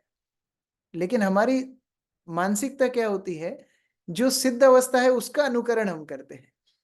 गुरु महाराज कैसे चलते हैं उसका अनुकरण हम करते हैं, गुरु महाराज कैसे हंसते हैं उसका अनुकरण करते हैं। वो अनुकरण नहीं करते। गुरु महाराज पहले दिन ज्वाइन करने के बाद घास काट रहे थे, गुरु महाराज बोरे खींच रहे थे, गुरु महाराज ये कर रहे थे, वो अनुकरण नहीं करते।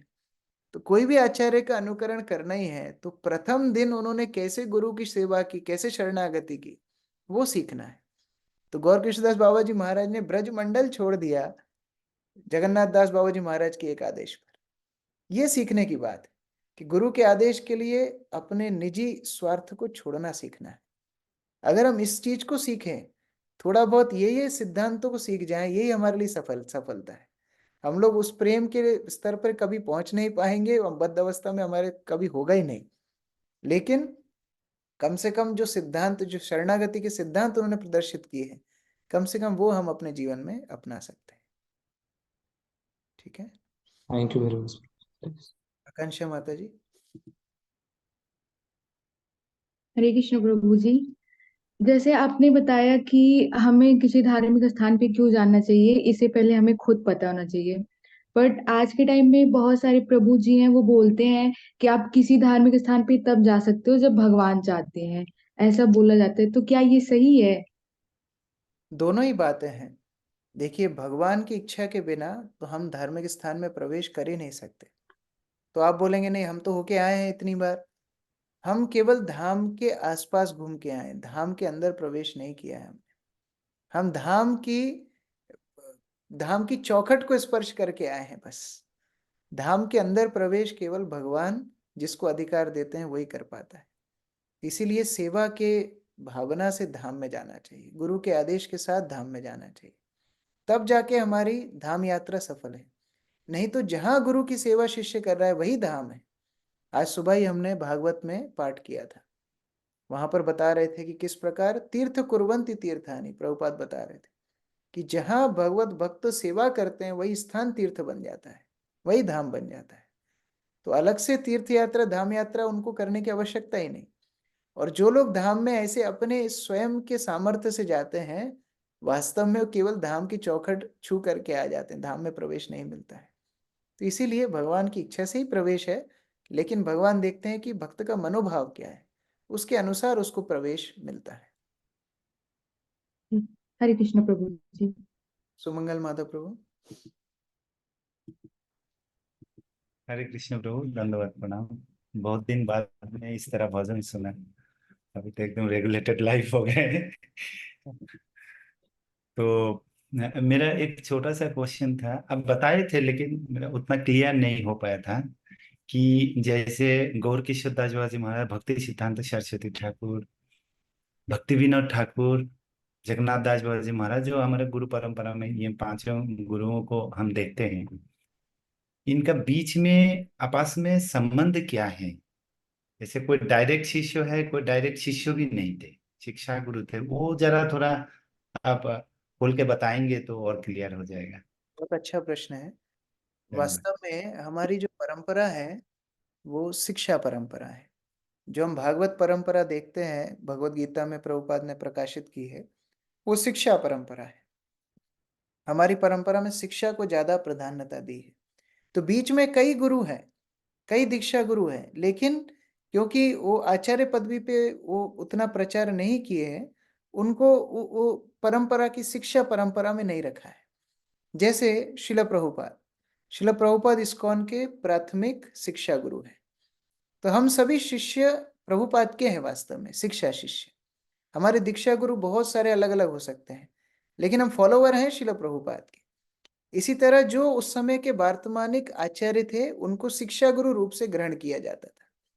तो जगन्नाथ दास बाबा जी महाराज उस समय के वैष्णव सार्वभौम थे, वैष्णवों के एक तरह से नेता थे, एक तरह से वैष्णवों के समूह के लीडर थे। तो जगन्नाथ दास बाबा जी महाराज के बहुत सारे शिष्य थे। जगन्नाथ दास बाबा जी महाराज के एक उनमें से शिष्य थे भागवत दास गोस्वामी।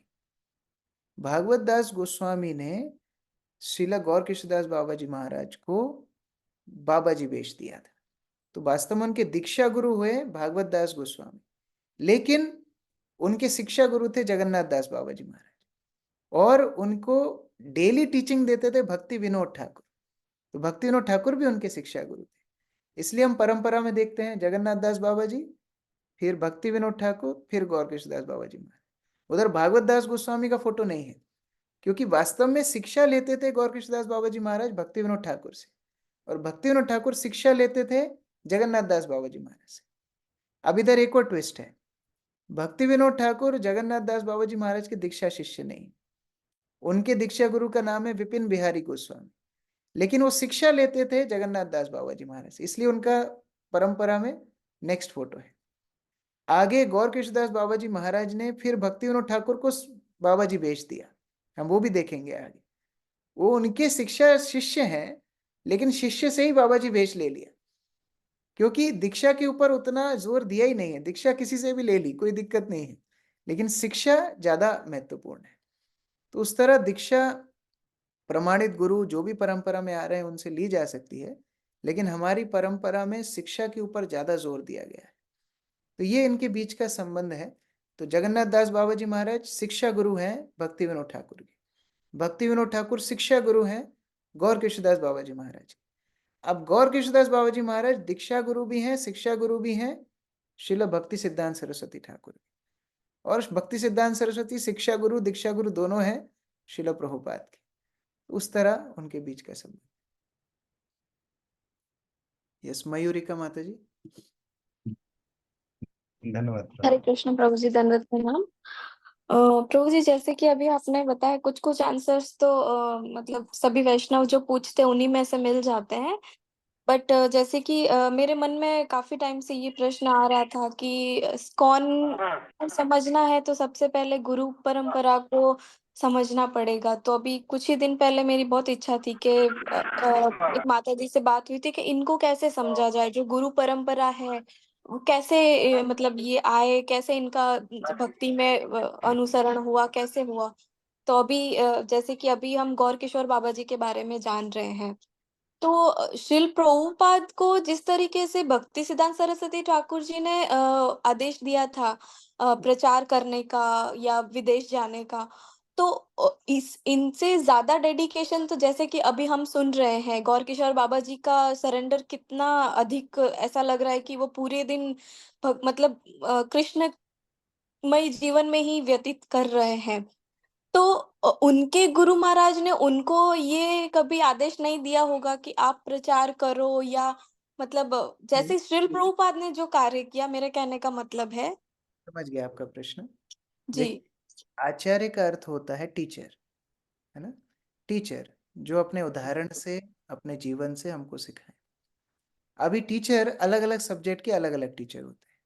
मैथ्स का टीचर अलग होता है, फिजिक्स का टीचर अलग होता है, गणित का टीचर अलग होता है, हाँ, इंग्लिश का टीचर अलग होता है, हिंदी का टीचर अलग होता है। अब हिंदी के टीचर से हम ये नहीं बोल सकते कि आप मैथ्स पढ़ाओ, मैथ्स के टीचर से ये नहीं बोल सकते आप साइंस पढ़ाओ। हर टीचर का अलग अलग रोल है। उसी तरह हर आचार्य का अपनी अपनी शिक्षा है। जगन्नाथ दास बाबा जी महाराज, गौर किशोरदास बाबा जी महाराज, इनका जीवन वैरागी जीवन हमारे जीवन में सिखाने के लिए वो टीचर उसके हैं।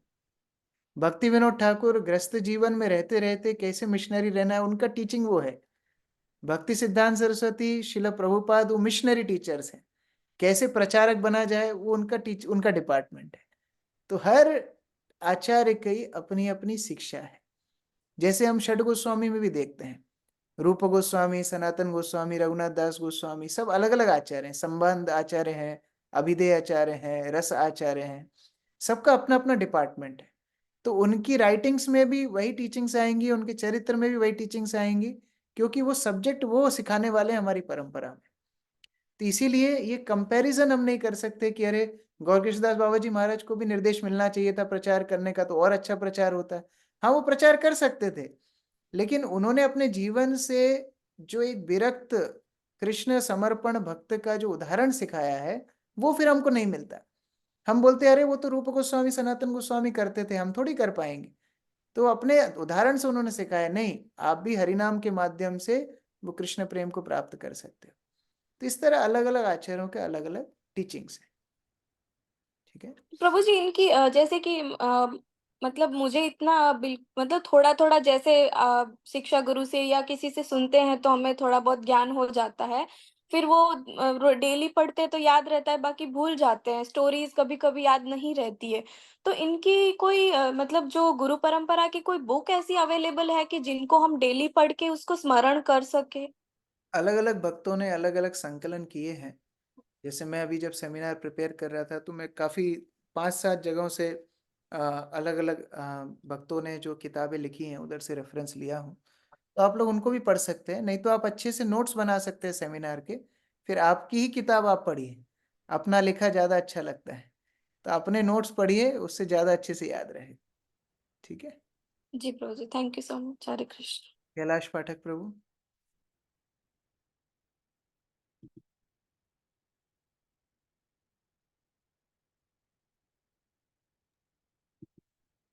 हरे कृष्णा, दंडवत प्रणाम प्रभु जी। ये बाबा जी का जन्म बताया सन 1830 में बांग्लादेश में पद्मावती नदी के पास में। तो शहर और गांव का नाम नहीं है ये एग्जैक्टली जो, एक सेकंड में निकालता हूँ, उनके शहर का नाम था बगायन। बगायन शायद फरीदपुर के पास। बताया। फरीदपुर फरीदपुर, है। फरीदपुर डिस्ट्रिक्ट, बगायन। मैं सही फरीदपुर। उच्चारण कर रहा हूँ सुमन? बदा बदायन ना प्रभु, बदायन। बगायन सही उच्चारण कर रहा हूँ मैं? बगायन, ठीक। बगायन फरीदपुर जिले में, पद्मा नदी के तट पर। हरे कृष्ण। रेखा माता जी। हरे कृष्णा प्रभु जी। प्रभु जी ने ग्रंथ बताया था जो रोज जिसके ऊपर कथा होती थी, वो क्या ग्रंथ था? बृहद भागवतामृत, जो भक्ति सिद्धांत सरस्वती रोज सनातन गोस्वामी ने एक ग्रंथ लिखा है, बृहद भागवतामृत। तो जैसे आपने बोला कि उत्तम अधिकारी के लिए उनकी तरफ इशारा किया गया, वो किस चीज के लिए था? 3 तरह के भक्त होते हैं, कनिष्ठ, मध्यम, उत्तम। तो कनिष्ठ की परिभाषा दी, उत्तम मध्यम की परिभाषा दी, और फिर बोलते हैं उत्तम के ऊपर मैं बोलने लायक नहीं हूँ। इस सामने जो बाबा जी बैठे हैं, ये उत्तम अधिकारी, इनको देख करके आप समझ लीजिए ये जीवंत उदाहरण है उत्तम अधिकारी, उस तरह। तो प्रभु जी, हम आपको शिक्षा गुरु माने, आप आपसे हम टीचिंग्स ले रहे हैं? नहीं नहीं नहीं नहीं नहीं, हम लोग सब प्रभुपाद की शिक्षा को दोहरा रहे हैं। हम लाउड स्पीकर हैं, स्पीकर केवल जो माइक पे बोलते हैं वो बात रिपीट होता है, तो हम सब केवल वो बात को रिपीट कर रहे हैं। हमारे शिक्षा गुरु शिल प्रभुपाद है, उनकी शिक्षा में हम लोग चल रहे हैं।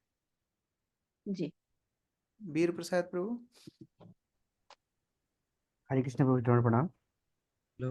मेरे मन में जो क्वेश्चन है वो पूरी तरह से मैं बोल पाऊंगा कि नहीं, फिर भी प्रयास करता हूँ प्रभु जी।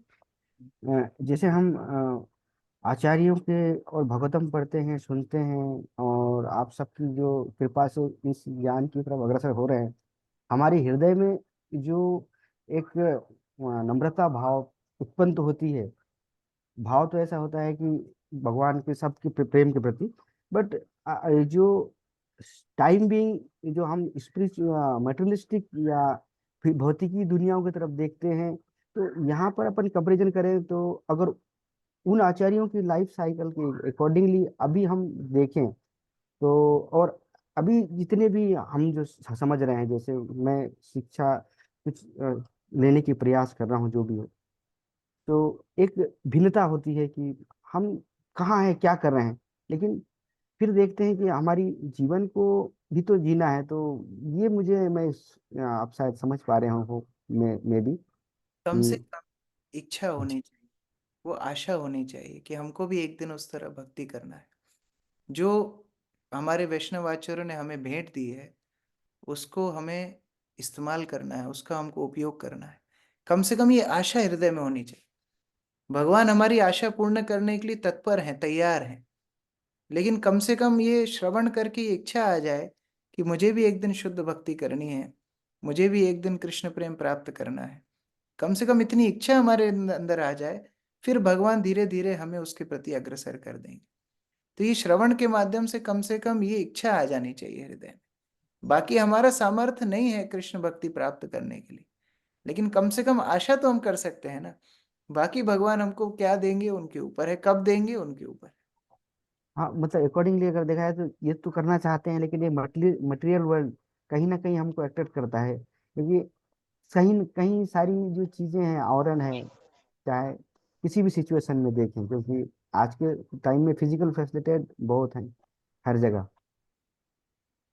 इसीलिए अभी हम जो उदाहरण सुन रहे हैं, ये सब उदाहरण हमें प्रेरणा देने के लिए कि हम भौतिक जगत में रहते रहते भी कैसे कृष्ण भक्ति का अनुसरण कर सकते हैं, कैसे कृष्ण भक्त बन सकते हैं।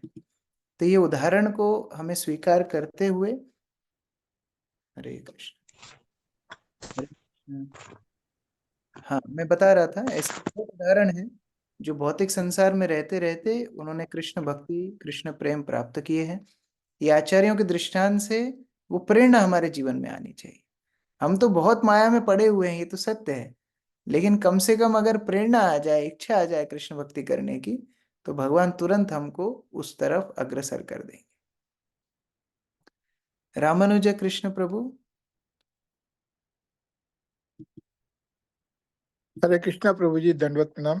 प्रणाम। हरे प्रभु जी, मेरा कोई प्रश्न नहीं है, लेकिन thank you so much for the wonderful nectar actually. Thank you so much for being here. मुझे पता नहीं था आप क्लास में हैं, लेकिन आप इतने सीनियर डिवोटी हैं, कुछ भी शोधन अरे कर बीच में। नहीं प्रभु जी, नहीं, आपने इतना अच्छी कथा बताई और बहुत सी चीजें नहीं पता चली, और तो आपका आपका बहुत बहुत धन्यवाद, बस यही कहना चाहता हूँ प्रभु जी। थैंक यू प्रभु जी। हरे कृष्ण। हरे कृष्णा, दंडवत प्रणाम। यस राहुल प्रभु। हरे कृष्णा प्रभु जी, धन्यवाद प्रणाम। बाबा जी, गौर किशोरदास बाबा जी और श्री जगन्नाथ बाबा जी महाराज के दोनों के गुरु एक ही हैं? नहीं, जगन्नाथ दास बाबा जी महाराज के शिष्य हैं गौर किशोरदास बाबा जी महाराज। लेकिन जगन्नाथ दास बाबा अच्छा सॉरी, भक्ति विनोद ठाकुर और जगन्नाथ दास बाबा जी महाराज। नहीं, उनके भी गुरु अलग अलग। लेकिन प्रभु जी, मैंने किसी लेक्चर में सुना था कि जगन्नाथ दास बाबा जी महाराज के गुरु भी विपिन बिहारी दास गोस्वामी महाराज, ऐसा कुछ। उस और तरह अभी आपने भक्ति विनोद ठाकुर। देखो, एक्चुअली दो तरह के गुरु होते थे। एक जो मंत्र देते थे, जैसे मैंने आज बताया अद्वैत आचार्य के एक वंश में थे, उनका नाम भी नहीं पता, जिन्होंने गौर किशोरदास बाबा जी महाराज को मंत्र दिया था, मंत्र दीक्षा। और एक होती थी वेश दीक्षा। वेश मतलब जो सन्यासी वेश, जो सन्यासी वे। तो भक्ति विनोद ठाकुर को वो वेश दिया गौर किशोरदास बाबा जी महाराज। उन्होंने अपने शिष्य से ही वेश लिया। और जगन्नाथ दास बाबा जी महाराज ने वो सन्यासी वेश लिया था विपिन बिहारी गोस्वामी से। तो वो अलग अलग उस तरह से उनका दीक्षा प्रणाली हुई। प्रभु जी, thank you so much. Hare Krishna. Aniket प्रभु। हरे कृष्णा प्रभु, दंडवत प्रणाम। प्रभु जी, मेरे दो प्रश्न हैं, आपस में थोड़ा सा रिलेट करेंगे शायद। यहाँ पे श्रीला गौर किशोरदास बाबा जी महाराज के उदाहरण से हमें एक चीज समझ में आ रही थी कि उन्होंने अपनी बॉडीली नीड्स को बिल्कुल मिनिमम के भी नीचे रखा और अपनी सर्विसेज और भजन को मैक्सिमम रखा। तो वेरस हमारे केस में, मतलब सिर्फ मेरे केस में बात करूँ तो पूरा रिवर्स ऑर्डर है। तो वो ऑर्डर को सही कैसे करें, वो सीरियसनेस, वो सिंसियरिटी कैसे आए? पहला प्रश्न ये था। देखिए, जैसे जैसे और मैं हूँ जगविंदर पटेल, पब्लिक इंटरेस्ट वाला। जैसे जैसे हम कृष्ण साधना के प्रति, कृष्ण सेवा के प्रति उन्मुख होते हैं, अपने आप शारीरिक चेतना कम होनी चाहिए। तो हमारा कर्तव्य क्या है? अर्थ प्रवृत्ति। उससे अपने आप अनर्थ निवृत्ति होती है। हम उल्टा जाएंगे तो वो ज्यादा दिन चलेगा नहीं। हम सोचेंगे कि मैं खाना कम कर दूं, पीना कम कर दूं, सोना कम कर दूं, तो उससे हमारा ज्यादा दिन तक भक्ति नहीं चलेगी। लेकिन हाँ, उल्टा किया जा सकता है। मैं अपना जप बढ़ा दूं। मैं अभी तक 16 माला करता था, मैं 18 कर दूं। मैं भागवत पढ़ना अपना बढ़ा दूं। मैं वैष्णव सेवा बढ़ा दूं। जितना सामर्थ्य है, ऐसा नहीं कि अपना काम छोड़ करके, लेकिन जितना सामर्थ्य है मैं अपने समय का सदुपयोग कृष्ण भक्ति में करूं। तो जैसे जैसे वो रुचि बढ़ेगी, वैसे वैसे अपने आप शारीरिक चेतना कम होती चली जाएगी। वो मार्ग है। जी प्रभु जी, एक और प्रश्न है। जैसे हमने यहाँ पे उदाहरण देखा, श्रीला जगन्नाथ दास बाबा जी महाराज ने जब श्रीला गौर किशोर दास बाबा जी महाराज को बोला कि आप वृंदावन छोड़ के कम टू नवदीप, तो वो 30 साल का अपना भजन का पीरियड छोड़ के एक सेकंड भी नहीं सोचे और फिर कंप्लीटली नवदीप में आए। तो इस टाइप का गुरु के प्रति शरणागति, प्रभुपाद के चरण में शरणागति कैसे आए? वास्तव में वो गुरु की महत्व को जानते हैं।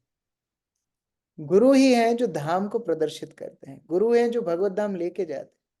हम अपनी आंखों से क्या भगवत धाम को देखेंगे और क्या दर्शन करेंगे? तो ये हमारा अहंकार होता है जो हमको गुरु की सेवा करने से रोकता है। अगर हम गुरु के महत्व को समझ जाएं, जैसे भगवान श्री कृष्ण साक्षात आपके सामने आ जाएं, तो आप फिर वृंदावन नहीं जाएंगे, क्योंकि आप भगवान श्री कृष्ण के महत्व को जानते हैं। क्योंकि गुरु को आप भगवान के समान नहीं देख रहे हैं, इसलिए उनके आदेश पालन करने में कठिनाई होती है। इसलिए रोज हम सुबह गाते हैं, साक्षात हरित्वेन समस्त शास्त्रे, गुरु कृष्ण के समान है। ये बार बार अपने आप को स्मरण दिलाना है। अगर हम इतना स्मरण अपने आप को बार बार दिलाएंगे, तो फिर हम लोग गुरु की आज्ञा पालन तुरंत कर पाएंगे। Thank you very much. Hare Krishna, दंडवत प्रणाम। हरे कृष्णा। अक्रूर प्रभु।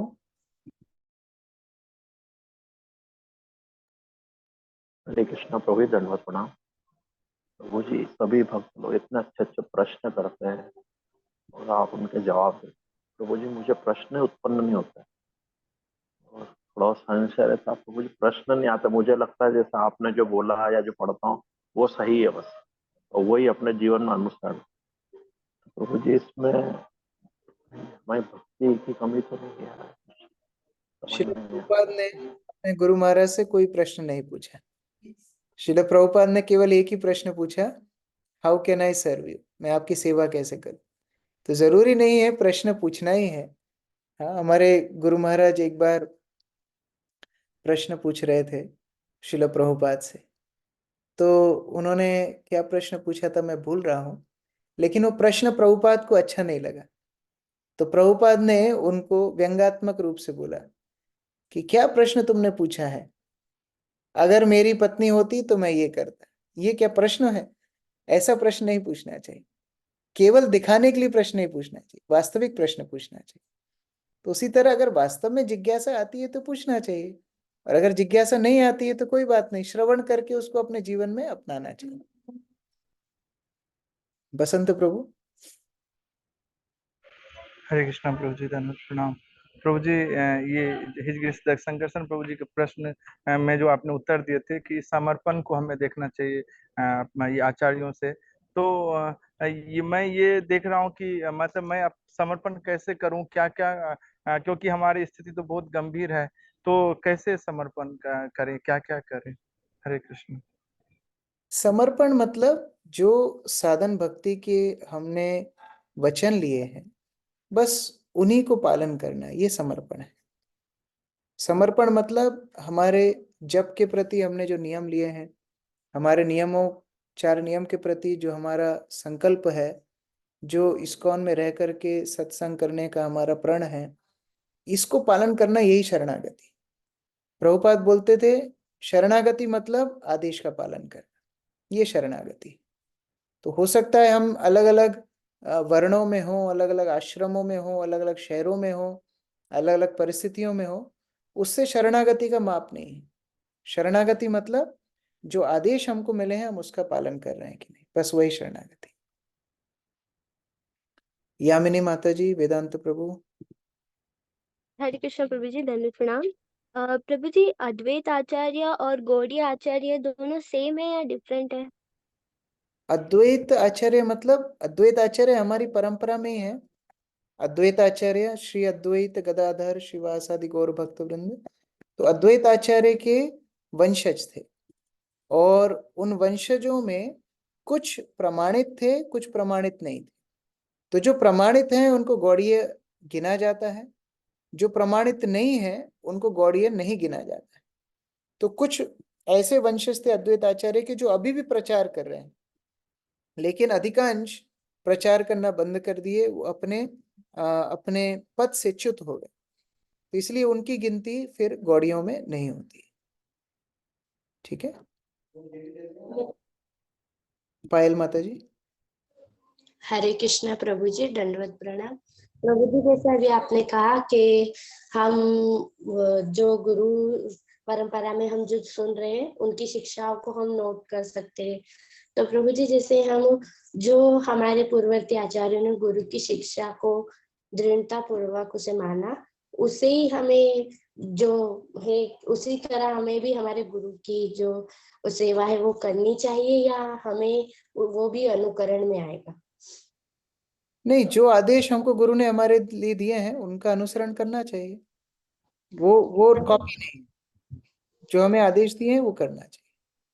जी प्रभु जी, कभी कुछ कारणवश हम उसे नहीं कर पाते तो वो अपराध होता है गुरु का? जाके बताना चाहिए, जाके गुरु को बताना चाहिए कि हम ये करने में असमर्थ हैं, तो हमको आप प्रेरणा दीजिए, मार्गदर्शन दीजिए। जी प्रभु जी, हरे कृष्ण। अच्छा, मुझे वो प्रश्न याद आ गया जो गुरु महाराज ने प्रभुपाद से पूछा था। गुरु महाराज ने प्रभुपाद को पूछा, अगर महात्मा गांधी भक्त बन जाए, भक्त होता तो भारत कैसा होता? तो प्रभुपाद बड़े नाराज हो गए। प्रभुपाद बोले, ये प्रश्न कुछ ऐसा ही हुआ कि अगर मेरी पत्नी होती तो मेरा बच्चा होता। तो ऐसे प्रश्न नहीं करने चाहिए, गंभीर प्रश्न करने चाहिए। यस, नितेश आर्य प्रभु।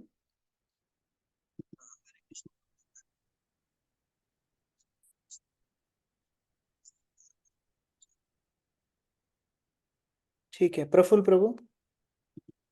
हरे कृष्णा प्रभु। प्रभु, ये जो उन्होंने जो 25 पैसे वाला जो एग्जाम्पल दिया हुआ था कि 2 पैसे में एक प्रार्थना और प्रेम भक्ति चंद्रिका बुक पढ़े और 23 पैसे में आप जो है हम लोगों को वैष्णव का प्रसाद करना चाहिए, तो उन्होंने क्या ये बताना चाहा कि जो स्वाध्याय से ज्यादा वैष्णव की सेवा का ज्यादा महत्व है, ऐसा कुछ उनका दोनों अभिप्राय था? दोनों आवश्यक है, दोनों आवश्यक है। पूर्ववर्ती आचार्यों की शिक्षाओं का पाठ करना, उनको श्रवण करना, मनन करना, चिंतन करना, और साथ ही साथ वैष्णव सेवा करना। ये दोनों अगर साथ साथ चलेंगे तो हम वैदिक ज्ञान को पचा पाएंगे। अन्यथा केवल वैष्णव सेवा करेंगे, श्रवण पठन नहीं करेंगे, तो वो कोरी भावुकता हो जाएगी। और केवल पाठ पाठ करेंगे, वैष्णव सेवा नहीं करेंगे, तो वो आपके अभिमान को, दंभ को बढ़ाएगा। तो दोनों आवश्यक है। प्रमोदानंद प्रभु जी। हरे कृष्ण प्रभु जी, जो गुरु भाई ने प्रभु भाई से प्रश्न पूछा है उसको दोबारा दोहरा दें जरा, तो नेटवर्क प्रॉब्लम से आई नहीं, आवाज नहीं आई। प्रभुपाद से गुरु महाराज जब नए नए थे, गुरु महाराज ने नए नए थे, तो ही प्रभुपाद से प्रश्न पूछा, अगर महात्मा गांधी भक्त होते तो भारत की हालत क्या बहुत अच्छी होती प्रभुपाद? तो प्रभुपाद बोले ऐसा प्रश्न नहीं करना चाहिए, अगर मेरी पत्नी होती तो मेरा बच्चा होता। ऐसे कल्पना करके प्रश्न नहीं पूछना चाहिए, गंभीर प्रश्न पूछना चाहिए उस तरह। थैंक यू प्रभु, बहुत सुंदर क्लास थी आपकी, बहुत थैंक्स आपका। आज की कक्षा में हमने केवल सिद्धांत को समझा, फाउंडेशन को समझा, अवधूत क्या होते हैं, वैराग्य क्या होता है, चैतन्य महाप्रभु के अनुयायी वैराग्य को इतना प्राथमिकता क्यों देते थे, कैसे गौर कृष्णदास बाबा जी महाराज ने वैराग्य लिया, वृंदावन वास किया, फिर वृंदावन वास छोड़ करके वो कैसे मायापुर में आए जगन्नाथ दास बाबा जी महाराज के आदेश पर, कैसे वहां पर वो वैष्णवों के बीच में रहा करते थे, कथा श्रवण करते थे, कैसे वो वैरागी के जीवन मिट्टी खा करके अपने शरीर को चलाते थे, जो शमशान के कपड़े उनको उठा करके पहनते थे और श्रीमती राधा रानी का ध्यान करते थे। तो उस प्रकार हमने आज श्रवण किया। कल हम उनके नवद्वीप वास में और सुंदर सुंदर लीलाओं का श्रवण करेंगे, कल और परसों। हरे हेलो यस, कौन बोल रहे हैं? जी, जी मैं बात कर रहा हूँ। प्रभु जी दंडवत प्रणाम। यस प्रभु जी बताइए। मेरा नाम प्रकल्प पवार है, आप सुन पा रहे हैं? यस बताइए। जी, मैंने वैसे ये पहली बार मतलब यूज़ किया है, मुझे चलाना आता नहीं है इसे। मैं ये जानना चाह रहा था कि जैसे आप बता रहे थे कि अवधूत जो होते हैं, शिव जी के अवधूत होते हैं, तो वो अवधूत किस प्रकार के होते हैं, मतलब अवधूत कहा किससे जाता है, ये मैं समझ नहीं पा रहा था। का मतलब जिसका भौतिक चेतना नहीं है, जिसकी शरीर के प्रति चेतना नहीं है। हम लोग शरीर के प्रति चेतना है, जैसे आप कपड़े की शॉप में बैठे हैं, जी हाँ, तो आप कपड़े बेचते हैं, तो लोग पसंद करके कपड़े लेके जाते हैं, फिर देखते हैं, आईने में देखते हैं, क्योंकि शारीरिक चेतना है। लेकिन जिसको अपने शरीर की चेतना ही ना हो, वो कपड़े भी पहनने का उसको होश ना हो, जिसको बाहर क्या चल रहा है उससे कोई लेना देना ही ना हो, वो पूर्ण रूप से भगवान की चेतना में निमग्न हो, उसको अवधूत बोलते हैं। तो जैसे भगवान ऋषभ देव, जैसे भगवान शिव, जैसे आगे रूप गोस्वामी, सनातन गोस्वामी, उनसे ही पहले नित्यानंद प्रभु, गौर कृष्णदास बाबा जी, जगन्नाथ दास बाबा जी, ये सब अवधूत रूप में रहा करते थे। मतलब भगवान शिव को ही अपन अवधूत मानेंगे? हाँ, भगवान शिव अवधूत रूप में ही रहते थे, उनको कोई जी। शारीरिक चेतना नहीं है, उनको कोई तो बाहर जब आपने जैसे कहा प्रभु जी के भगवान शिव के पास उनके अवधूत गए, मतलब जो भी जिनको संसार नहीं अपना रहा था, तो फिर गण किसे कहा जाएगा, जैसे शिव वो के गण होते भूत हैं? प्रेत की बात कर रहा था। भूत प्रेतों को, जिनको कोई आश्रय नहीं देता है, वह जी सब, उन सबको भगवान शिव आश्रय प्रदान करते जी, ओके प्रभु जी। हैं। प्रभुपाद की जय, समवेत भक्त वृंद की जय, भगवत विश्वास बाबा जी महाराज की